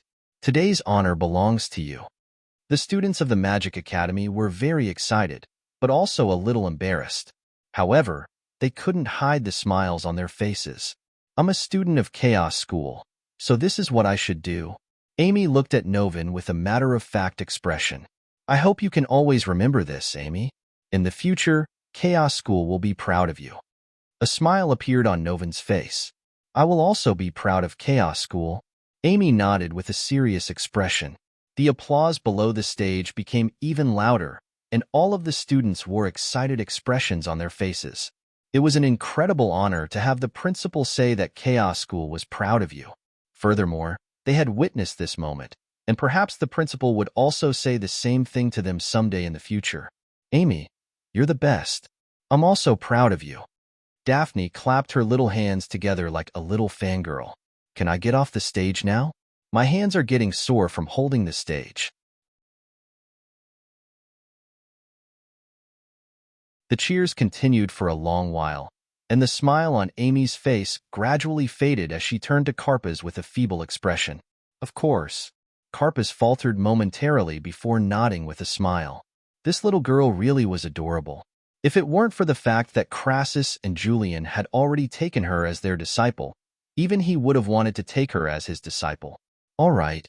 An elated smile immediately appeared on Amy's face as she chanted an incantation to transform her staff into a short staff, which she placed into her pocket before preparing to get off the stage. "Student Amy, I would like to thank you on behalf of the Chaos School for saving the competition." Klaus led the students of the Chaos School onto the stage before extending a bow toward Amy. All of the students behind him also extended a bow in unison as they looked at Amy with gratitude in their eyes. "You're welcome. But you have to do your best, seniors. That way, when the bad guys come again, you'll be able to defeat them." Amy clenched her little fists with a serious expression as if she were a little adult. "We will." Klaus nodded as he repressed his laughter. This little girl was simply too adorable. "Father." Amy was just about to get off the stage when she caught sight of Meg, and she immediately pounced toward him with elation.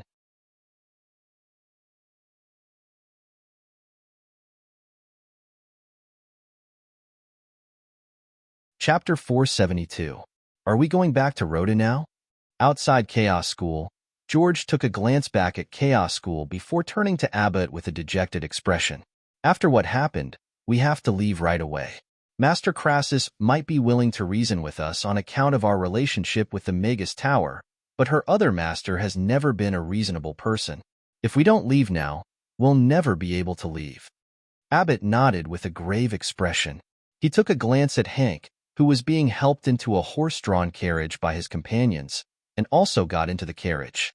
"Next time I come here, I'll definitely become more powerful, then defeat you and pay you back for all of the humiliation I've suffered today," George thought to himself as he also climbed into a horse-drawn carriage. The 10 horse-drawn carriages with the insignia of the Magus Tower quickly departed from Chaos School, heading toward the northern part of the city. The horse-drawn carriages drove out of the city gates of Chaos City. Less than a day had passed since they had arrived the day before. They had arrived in high spirits, but now they were leaving in a rather dejected state. The horse-drawn carriages traveled for close to 10 kilometers and were traveling through a forest when one of the horse-drawn carriages suddenly stopped, creating quite a commotion. "What's going on?" Abbott asked as he lifted the curtain of the first horse-drawn carriage. The coachman pointed into the carriage and tried to say something. I'm not going back. I'll be a useless piece of trash anyway, and Master won't want to see me again. Hank crawled out of the carriage, and his hands failed to support himself as he tumbled out of the carriage. Hank! Two young men stood up in the carriage and tried to help him up. Don't worry about me. From this day forth, I'm no longer the same as you two. You're both prodigies, while I'm just a piece of trash who can no longer cultivate magic. Hank rolled on the ground, and his body was covered in dirt and fallen leaves. He raised his head and roared at the two young men with a heart-wrenching expression. His eyes were completely bloodshot, and his expression was filled with despair. The two young men stopped in their tracks and looked at Hank with complex expressions before turning to Abbott with a pleading expression. Have you made up your mind? Abbott asked. Hank was Brent's most prized disciple, and he was considered to be one of the most talented young disciples of the Magus Tower. No one would be able to accept something like this. Yes. Hank nodded at Abbott with bloodshot eyes and gritted his teeth as he said, Don't worry, I'll live on. I'll find a way to cultivate magic again and come back for revenge. Abbott looked at Hank in silence for a while before nodding. All right, you can go now. Hank took another deep look at the youths in the carriage. He gritted his teeth and stood up with the support of a nearby tree.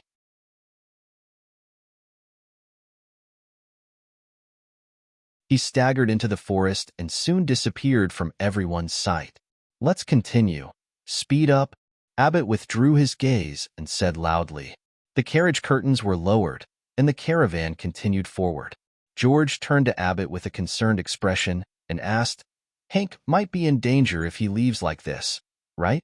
If he doesn't leave and returns to the Magus Tower, he may die. Some things have to be shouldered by someone, and a piece of trash who can't cultivate magic has already lost all of his value, Abbott said calmly. George opened his mouth and suddenly understood what Abbott meant. He clenched his fists and fell silent for a while before asking, Can he find a way to cultivate magic again? Abbott shook his head and said, I've never heard of anyone being able to cultivate magic again after suffering brain damage, unless he's a demonic cultivator. All right. George nodded with a disappointed expression. He lifted the curtains to look at the scenery outside. They were still discussing how they were going to have fun in Chaos City for a few days after winning the competition. Who would have thought that they would have to go back in such a hurry? Furthermore, Hank, who had been the most excited, had been crippled and would never be able to cultivate magic again.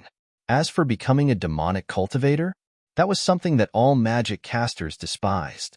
No one wanted to become a half-human, half-ghost, and even lose their soul forever. George didn't believe that Hank would do something like that. He had once been such a proud person. After the competition concluded, all of the students were led back to class by the teachers. However, judging from their excited expressions, they most likely wouldn't be able to pay attention to their classes today. Meanwhile, Amy received a day off from the Crassus as a reward for defeating 2 opponents today. Goodbye, Teacher Crassus. Amy waved at Crassus at the entrance of the venue. Goodbye, little Amy. Crassus stood beside Novin and waved at Amy with a smile.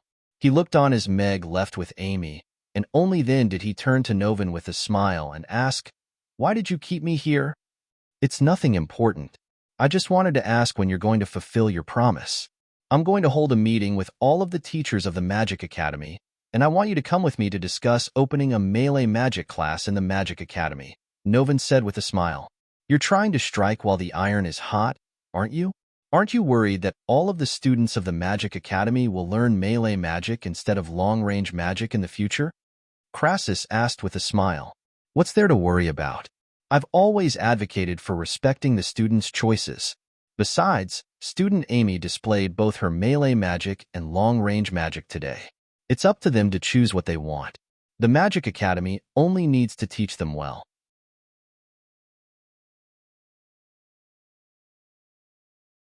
If they don't suit them, they'll naturally choose something that suits them better, Novin said calmly. Crassus looked deeply into Novin's eyes and nodded as he said, All right, but I'll still say the same thing. I can teach your students, but they're not my disciples. I only have one disciple, and that's little Amy. They'll only call you teacher. They're not your disciples, they're your students. Novin nodded, Students? I like that title. Crassus chuckled. But you said that you'll have nothing to do with the Magus Tower from today onward. Are you serious? Novin looked at Crassus with a curious expression. Of course. I said that in front of so many people. Do you think I'm going to take it back? Crassus pursed his lips. He looked up at the sky in the north, and a forlorn expression appeared on his face as he said, "The Magus Tower is no longer the Magus Tower of the past. I've already asked Arthur to move everything here, so it's fine if we don't have anything to do with it. Richard should be very happy this time." Chaos School welcomes you. Novin extended a hand toward Crassus with a smile. Crassus looked away and narrowed his eyes as he looked at Novin with a hint of suspicion in his eyes. Did you already plan to drag me into your trap? Didn't I already invite you 20 years ago? It's just that you turned me down. Otherwise, you would be the principal of Chaos School now, Novin replied with an honest expression. Looks like I made a wise decision 20 years ago. Crassus shook Novin's hand, and the two of them burst into laughter at the same time. Young master, didn't you say that you were going to Amy's this afternoon? Can you go out now? Ingve stood outside the door with a resigned expression. Just wait for me for half an hour. I'm going to change, so don't be in such a hurry. Blower's lazy voice sounded from within the room.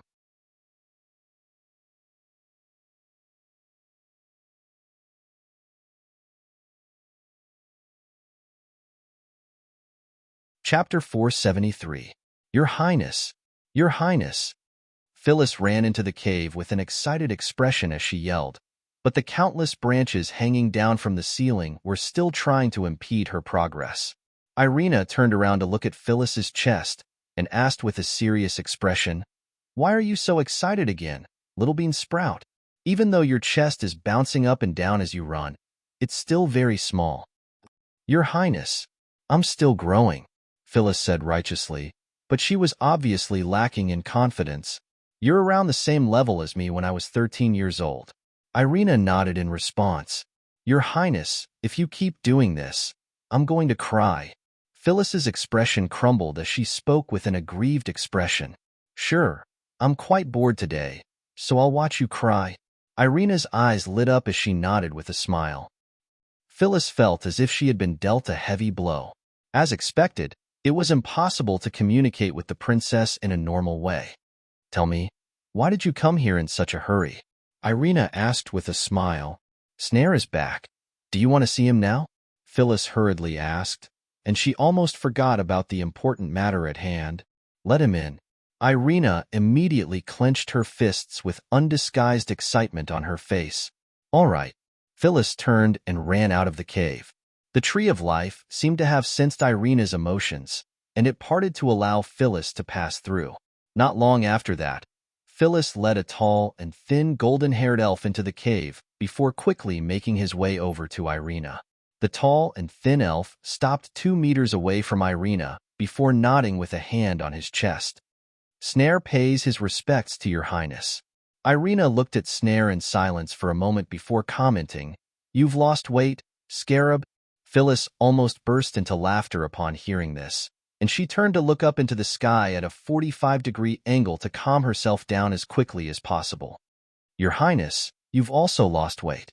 Snarl faltered slightly upon hearing this, and a peculiar look also appeared on his face. He had already gotten used to this nickname that had accompanied him for over a decade, but it was still a little strange for an elf to be referred to as a scarab. However, compared to being called a bean sprout, the princess had treated him quite well. "Really? Looks like I've been losing weight well recently. You have good taste, Scarab." Irina nodded, but the smile on her face quickly faded. She raised a hand, and a burst of golden light enshrouded the entire cave. She turned to Snare and asked, "Scarab, what did you find during your trip to Rodu? Is Alex and my baby still alive? Where are they now?" "Your Highness, I did manage to find a lot of useful information during my trip to Rodu. After cross-referencing the information that I've found in the past, I can confirm that Master Alex and your child are still alive." "The fire 3 years ago was a hoax, and no one died," Snare quickly replied. "That's great." An excited look appeared on Phyllis's face. "Where are they now?" Irina was also unable to contain her excitement as she took a step forward. Snare shook his head and replied, I don't know, either. No one in Rodu or our elven race should know where they are. However, if no one knows where they are, then they're safe. Josh also said that he hasn't found any traces of them. Irina clenched her fists to control her emotions. After a brief silence, she turned to Snare and asked, Have you found out who was involved in the fire 3 years ago? I've investigated many people in Rodu, and all of the clues point to the Magus Tower. Aside from those demons, the rest of the people who attacked Master Alex were most likely magic casters from the Magus Tower, Snare replied. Irina nodded and said, Josh told me that those were traitors who colluded with the demons to attack Alex. After that, the Magus Tower carried out a purge, and all of those traitors were executed. Snare shook his head with a grim expression and said, However, Your Highness, according to my investigation, none of the great magic casters who were involved in this incident were killed. They still hold lofty positions in the Magus Tower, and only a few 9th-tier magic casters were killed. If they were 9th-tier magic casters, they most likely wouldn't even be able to withstand a single sword strike from Master Alex. So you're saying Josh is lying to me? A cold look appeared in Irina's eyes as her brows furrowed tightly in contemplation. She then said in a cold voice, Josh has quite a bit of influence in the Magus Tower, and the reason why he's competing with Sean for the throne is because of the Magus Tower. As such, there's no way that he wouldn't know who was involved in the attack 3 years ago. In our letters, all of those people have already been executed. Alex and the child are also dead, and their charred bodies have also been found. Snare hesitated momentarily before turning to Irina and said, Your Highness, there's something that I'm not sure if I should say. Go ahead. Irina nodded in response. With Master Alex's influence in the Roth Empire and the military, as well as his immense power, no one would dare to assassinate Master Alex on the streets of Rodu without a meticulous plan and absolute confidence. There's no way that the demons would be able to pull this off, and there's no way that our elven race would cooperate with the demons either, so there's definitely a middleman. This middleman has to be powerful enough to mobilize the great magic casters in the Magus Tower, and at the same time, be able to repress the wrath of the royal palace and the military. There aren't many people like that in Rodu, Snare said with a serious expression. Aside from the king of the Roth Empire, only Josh Edward would be able to pull this off. Sean's influence is limited to the military, so he has no say in the Magus Tower. Alex had already resigned from all of his positions in the military 5 years ago, so he's no longer a threat to the king, so there's no way that he would be a target for the king. Irina's expression darkened even further upon hearing this. She clenched her fists with a perplexed expression as she asked, Why would he do that? Back in Rodu, he had been drinking and chatting with Alex and me, and he's never displayed any ill will toward us. Master Alex was born in the military and fought alongside the first prince for many years. Once the conflict between the first prince and the second prince escalates, it's not difficult to guess which side he'll side with. With Master Alex's power and influence, his decision could very well be a decisive one, Snare replied. Alex never said that he would support Sean, so could it be that Josh planned this assassination just to eliminate one of the uncertainties in the upcoming conflict? Irina murmured to herself as her long silver hair suddenly drifted backward, and the countless branches hanging from the tree of life also began to sway. Who among the elven race is involved in this? Irina asked in a cold voice. The leader of the Kroll family, Master Schubert, personally escorted the young mistress to Rodu, Snare replied in a firm voice. Irina nodded before making her way toward the entrance of the cave. The branches of the Tree of Life parted to either side, as if it were bidding farewell to its queen. Where are you going, Your Highness? Phyllis asked with a concerned expression.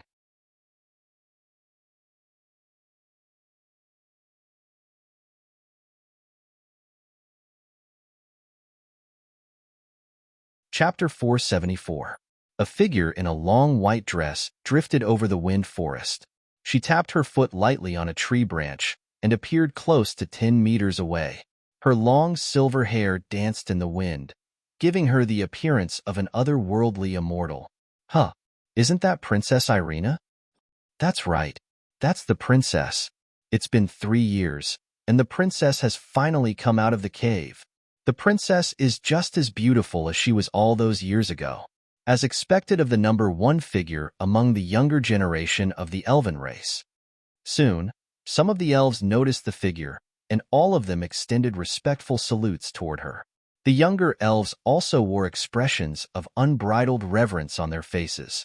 It had been 3 years since Princess Irina had returned to the Wind Forest, and this was the first time she had stepped out of the cave.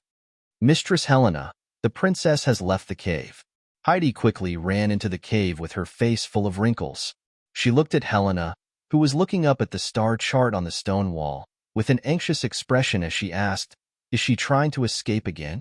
Snare returned to the Wind Forest today, right?" Helena asked as she turned to Heidi. Heidi faltered momentarily before hurriedly nodding as she replied, "Yes, he just arrived today. He should have already gone to the princess place. Looks like he managed to uncover a lot of information during his trip to Rodu. I'm very curious if he managed to find the whereabouts of that little brat. Also, who is she planning to seek retribution from?" A curious smile appeared on Helena's face. "Mistress, what should we do now?" Heidi turned to Helena with a nervous expression. "I'll go take a look. Regardless of who Snare has found, that person is one of my people. However, it looks like I still underestimated his abilities." Helena smiled as she waved her wand through the air and disappeared from the cave. "That bitch, is she still going to seek retribution?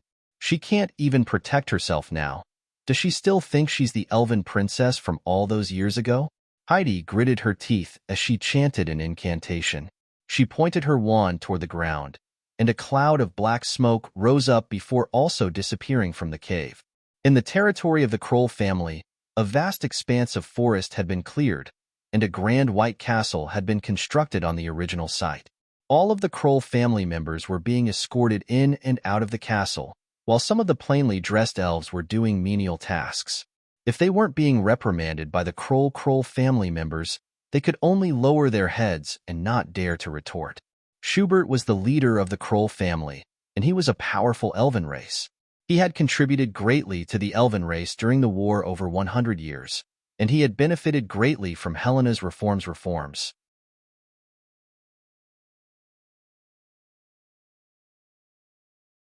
He Kroll to establish the Kroll family's elven servants to the elven role to the elven kingdom. Elven Helena. Rich elven elf to Kroll, Helena, and 2 to the Kroll to elven. The powerful Schubert was also in charge of the elven punishment system, and he held an extremely high position in the elven race. During the past few years, the elven punishment system had been extremely harsh, and even the slightest mistake could land a normal elf in jail. As such, Schubert was privately known as the Smiling King of Hell. At this moment, a banquet was being held in the Kroll family's castle.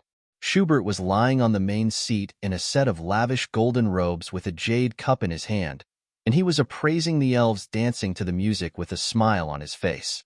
Behind him, an elf was gently fanning him with a leaf, while another elf was carefully massaging his shoulders. There was also an elf kneeling in front of him, occasionally feeding him a peeled grape. Her expression was tense and focused, and she didn't dare to make the slightest mistake.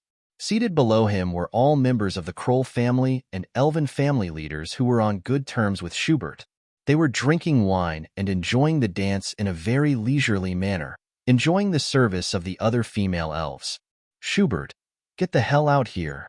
Right at this moment, a cold voice rang out throughout the entire Kroll family castle, clearly reaching the ears of all of the elves present. The music immediately stopped, and all of the dancing elves also stopped. All of them were at a loss for what to do, and they didn't dare to say anything. Who dares to be so bold? How dare you call Master Schubert by his name? That's right. In the elven race, anyone who dares to disrespect Master Schubert should be locked up. All of the elves present were enraged by this, and all of them were preparing to arrest the person who had called out his name. Princess Irina? Schubert's heart jolted with shock, and he immediately sat up straight before turning toward the door with a hint of panic on his face. Princess Irina?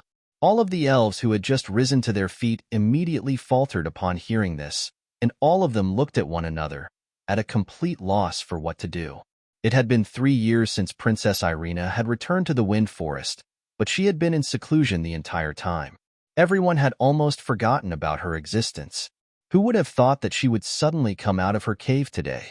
Furthermore, she was here to denounce them, and that was quite baffling to them. However, no one dared to bring up the topic again. Princess Irina's status in the elven race was second only to the Queen and Mistress Helena, so they certainly didn't dare to offend her. Princess Irina. All of the young elves' eyes lit up with elation and excitement. I'll go see what the princess wants from me.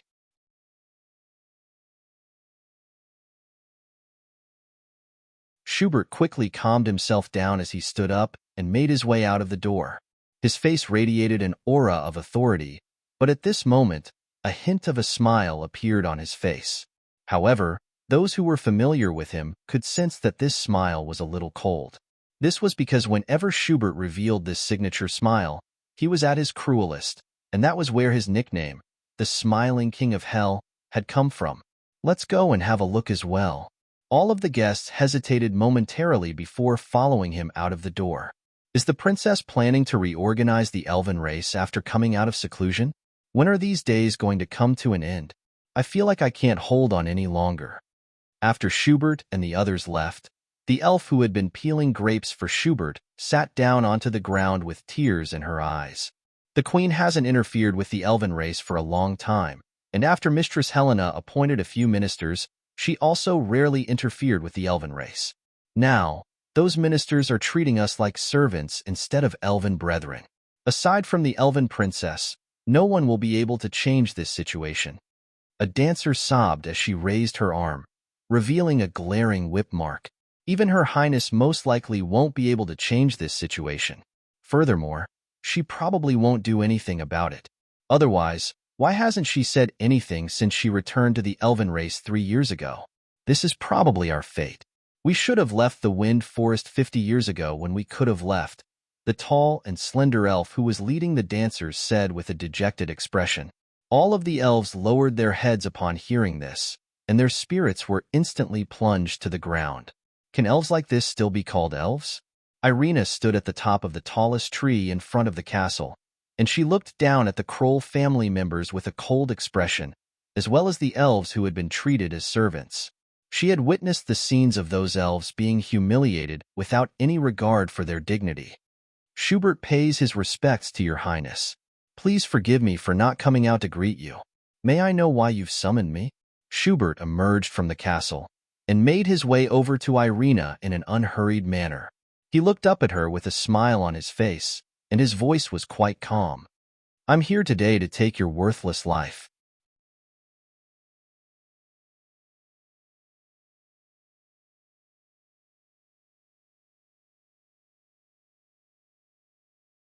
Chapter 475. All of the elves outside the castle had stood obediently off to the side, just like all of the guests, thinking that the princess was only looking for Schubert. However, at the sight of the golden and green staff in Irina's hand, as well as the words that she had just said, all of them were stunned and confused, thinking that they had misheard. Did the princess just say that she's going to kill Master Schubert? All of the guests who came out with her widened their eyes in disbelief as they looked at Irina, who was standing at the top of the tree. Was the princess, who had been silent for 3 years, going to do such a shocking thing when she reappeared? Schubert's expression also changed slightly, but he quickly composed himself as he turned to Irina with a smile on his face. Your Highness, what crime have I committed? Why do you want to take my life? I'm the Elven Chief Enforcer now, and you have no right to kill me without a warrant from Her Majesty. Your Highness, you haven't left the cave for 3 years, so I'm afraid you have some misunderstandings about me. If there's anything you want to say, you can go to Mistress Helena and Her Majesty and explain it to them. Don't be a laughingstock to our brethren. If I want to kill someone, I don't need anyone's permission. Irina pointed her staff at Schubert and said in a cold voice, besides, you're the chief enforcer. Do you think you're the king? All of our elven brethren were born from the tree of life, and we're all equal. How can scum like your Kroll family insult and order us around? Just for that alone, You deserve to die." All of the Kroll family members' expressions changed drastically upon hearing this. If the elven princess was here for this, then what were they supposed to do aside from their family leader? All of the elves who had been enslaved by the Kroll family immediately looked up at Irina with glowing eyes as if they had seen their savior. The princess was just as dazzling as ever, and it was as if there were light emanating from her body. Listen to her royal highness. She really is here to change everything. In the hall of the castle, the elf sitting on the ground rose to his feet in an agitated manner before quickly making his way over to the door with sobs in his voice. Am I dreaming? Could it be that the princess has heard our prayers, or is the tree of life conveying our pain to her? The dancer who had spoken earlier also wore an agitated expression. The hierarchy of the elven race has already been established, and it's virtually impossible to eradicate it. Even the princess most likely won't be able to do that, the tall elf said in a quiet voice. Her highness was the only one who could hear her own voice, but she was already looking at the door with anticipation. Perhaps the princess would be able to make a miracle happen. After all, she was such a legend.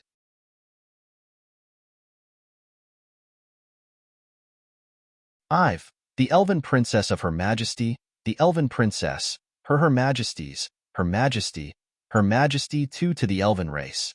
Not only our Kroll family, but the Bybilly family, the Brewster family, the North family. All of them have also benefited from Her Majesty's gifts. At the same time, we've made the elven race even more prosperous and powerful. Your Highness, do you want to kill them all and destroy the entire elven race as well? Schubert looked at Irina with a mocking smile on his face, clearly not fearful of her in the slightest. The elven race had been divided into different classes for several decades, and this had already taken shape. His Kroll family was part of this trend, and no matter how powerful Irina was, she wouldn't be able to stop this trend. The entire elven race had already been divided up by several major families, including the royal family. Was she going to kill everyone in the elven race? All of the guests and members of the Kroll family heaved a collective sigh of relief upon hearing this. It was just as Schubert had said. This was a common occurrence in the elven race. The Kroll family was only one of the most powerful families in the elven race. There were also several other major families and countless smaller families that made up the hierarchy of the elven race. All of the weaker elves who didn't have families to rely on were reduced to the lowest level of servants. This was already a mature social system, and it wasn't something that could be resolved by killing one or two people. Perhaps the elves had once been free and liked to live an unrestrained life, but after enjoying the pleasure of power, it was impossible for them to return to their previous state.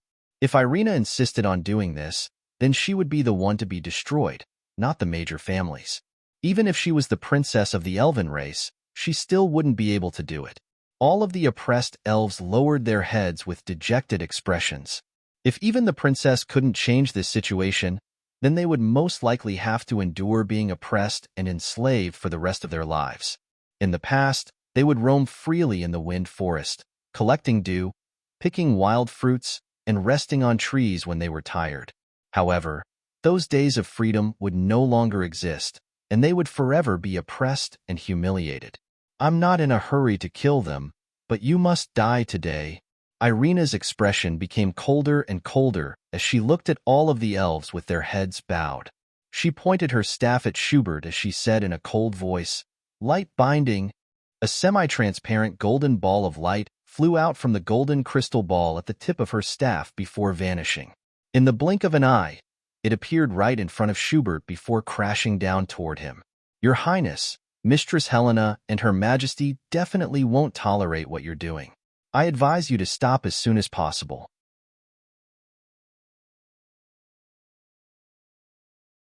You're only a princess now, not a queen. Schubert also spoke in a cold voice. He was also a great magic caster, so he reacted quite quickly. A green wand appeared in his hand, and he said in a grim voice, "Light shield of wood." A green curved shield of light appeared in front of him, completely shielding his body behind it. The golden ball of light crashed into the green shield of light, and it enveloped Schubert like a bubble. However, it was kept at bay by the green shield of light, so it didn't shrink. Hibbert glanced at the light shield that enveloped his body. He didn't sense any offensive power, so he didn't bother about it for the time being. At the same time, he chanted, "Wood elemental spirits of the world, please heed my call. Gather in front of me, transform into stars, and destroy all enemies." Following Schubert's incantation, a massive green vortex appeared in the air above the castle. Countless wood elements in the wind forest surged toward the vortex in a relentless stream, and the green color became more and more pronounced. At the same time, it began to rotate rapidly, sweeping up violent gale force winds. Streaks of shimmering golden light flashed within the vortex, as if something were about to descend. "That's Master Schubert's ultimate forbidden spell, Forest Star Rain," someone exclaimed. All of the elves hurriedly retreated upon hearing that. Irina's sudden attack had caught everyone by surprise, and Schubert had also unleashed his most powerful spell from the get-go. This was most likely going to be a massive battle.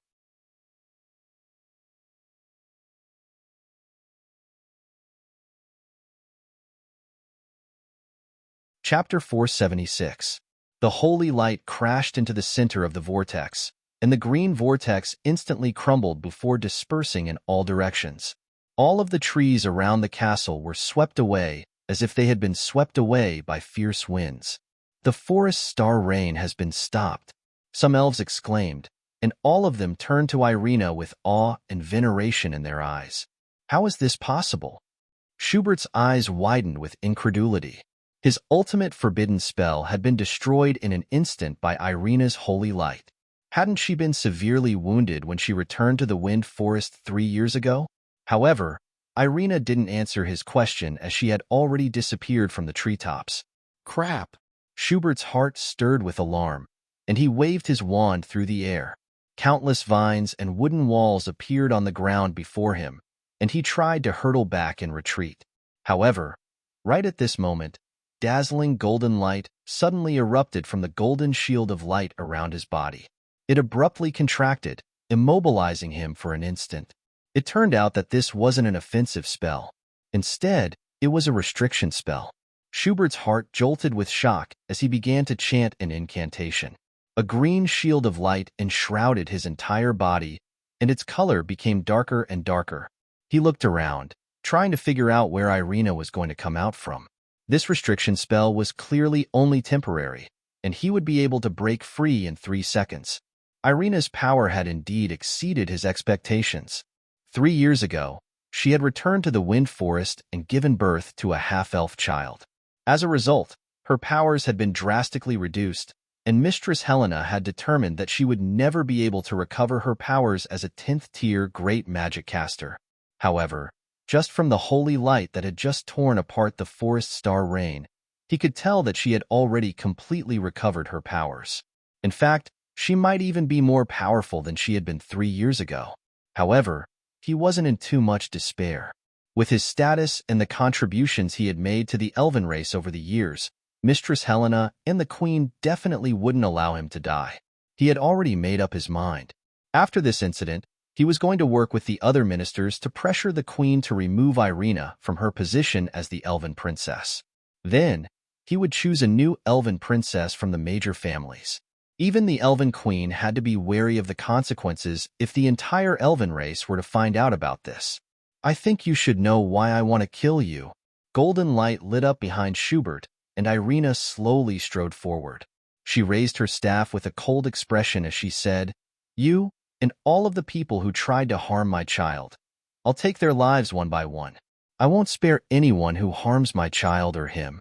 "No, Irina, you can't kill me. You are committing treason." Schubert sensed the magic waves that were beginning to converge behind him, and his entire body turned cold. He suddenly recalled that rainy night 3 years ago, when that man had tied his child to his chest and fought a bloody battle. His voice and tone had also been just as cold. At that time, he was watching from the side, occasionally casting 1 or 2 spells to disturb him. He was indeed very strong. He had never seen such a powerful knight, but he was only one person, and there were many of them, so he lost.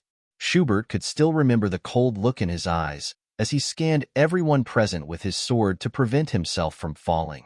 Even though he had already been crippled, everyone still felt a chill run down their spines. Irina, stop! The space beside her warped, and Helena appeared in midair. She yelled in a cold voice as she pointed her wand at her. Put it down, Irina. A gentle voice sounded out from the void. No one knew where it came from, but all of the elves present lowered their heads. Thump! A dull thump rang out, and dazzling golden light erupted from the staff, shattering the green magic shield before striking the back of Schubert's head.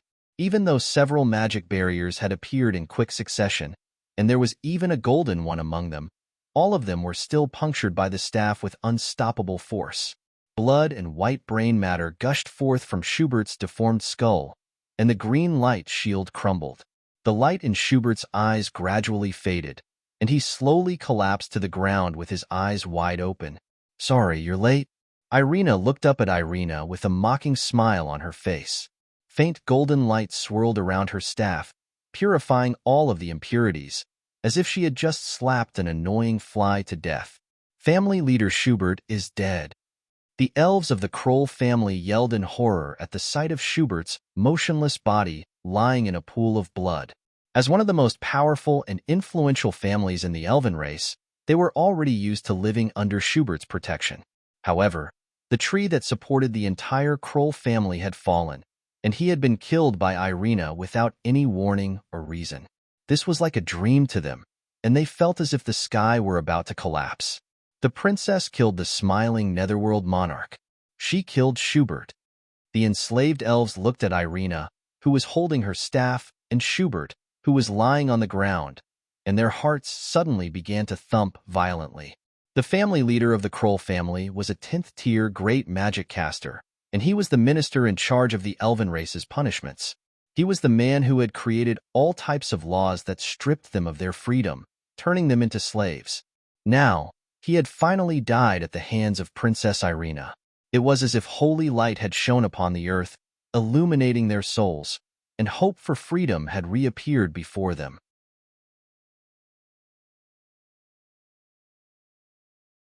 All of the guests who had been invited to the banquet wore horrified expressions. If Irina had been killed just because Schubert had enslaved a normal elf, then what were they going to do? Irina, do you know what you've done? Helena yelled in a cold voice as she looked at Schubert, who had been killed by holy light in the instant that his head had been punctured. Mistress Helena, please uphold justice for family leader Schubert. Princess Irina came here and killed our family leader without any reason. Our family leader was a highly revered figure in the elven race, and he had contributed his entire life to the elven race. If you don't uphold justice for us, then all of us will be bitterly disappointed. Schubert's twin brother stepped forward with a grief-stricken expression. Please uphold justice for us, Mistress Helena and Her Majesty. All of the Kroll family members immediately fell to their knees as they yelled in unison. Helena's expression became even colder, and black lights surged behind her, as if she were about to erupt at any moment. Do you really not know why I killed him, Helena? Irina looked at Helena with a hint of mockery in her eyes, and her long silver hair billowed around her. She had no regard for the Kroll family members at all. According to the elven law, those who kill elven officials will be judged by the panel of elders. Irina, you've committed such a heinous crime, and even if you're a princess, you'll still be judged and punished. Surrender now, Helena said in a solemn voice as she raised a hand, and the bright sky was instantly enshrouded in darkness. The entire wind forest was plunged into darkness. A bright moon hung high in the sky, and there were countless stars shimmering in the night sky. Helena stood in the air with specks of starlight shimmering all over her body, making her appear as if she were a goddess. I only know the natural laws of the elven race, and I don't recognize the elven law that you people concocted. Using human laws to bind elves is a complete joke. Helena, if you want to fight, then I'll fight you to the end. Irina took a step forward, and dazzling light erupted from the tip of her staff, as if a torch had been lit in the night sky. You're tuning in to the Romance Rendezvous YouTube channel. We're so grateful for your support, and don't forget to subscribe to join us on this incredible journey through captivating stories.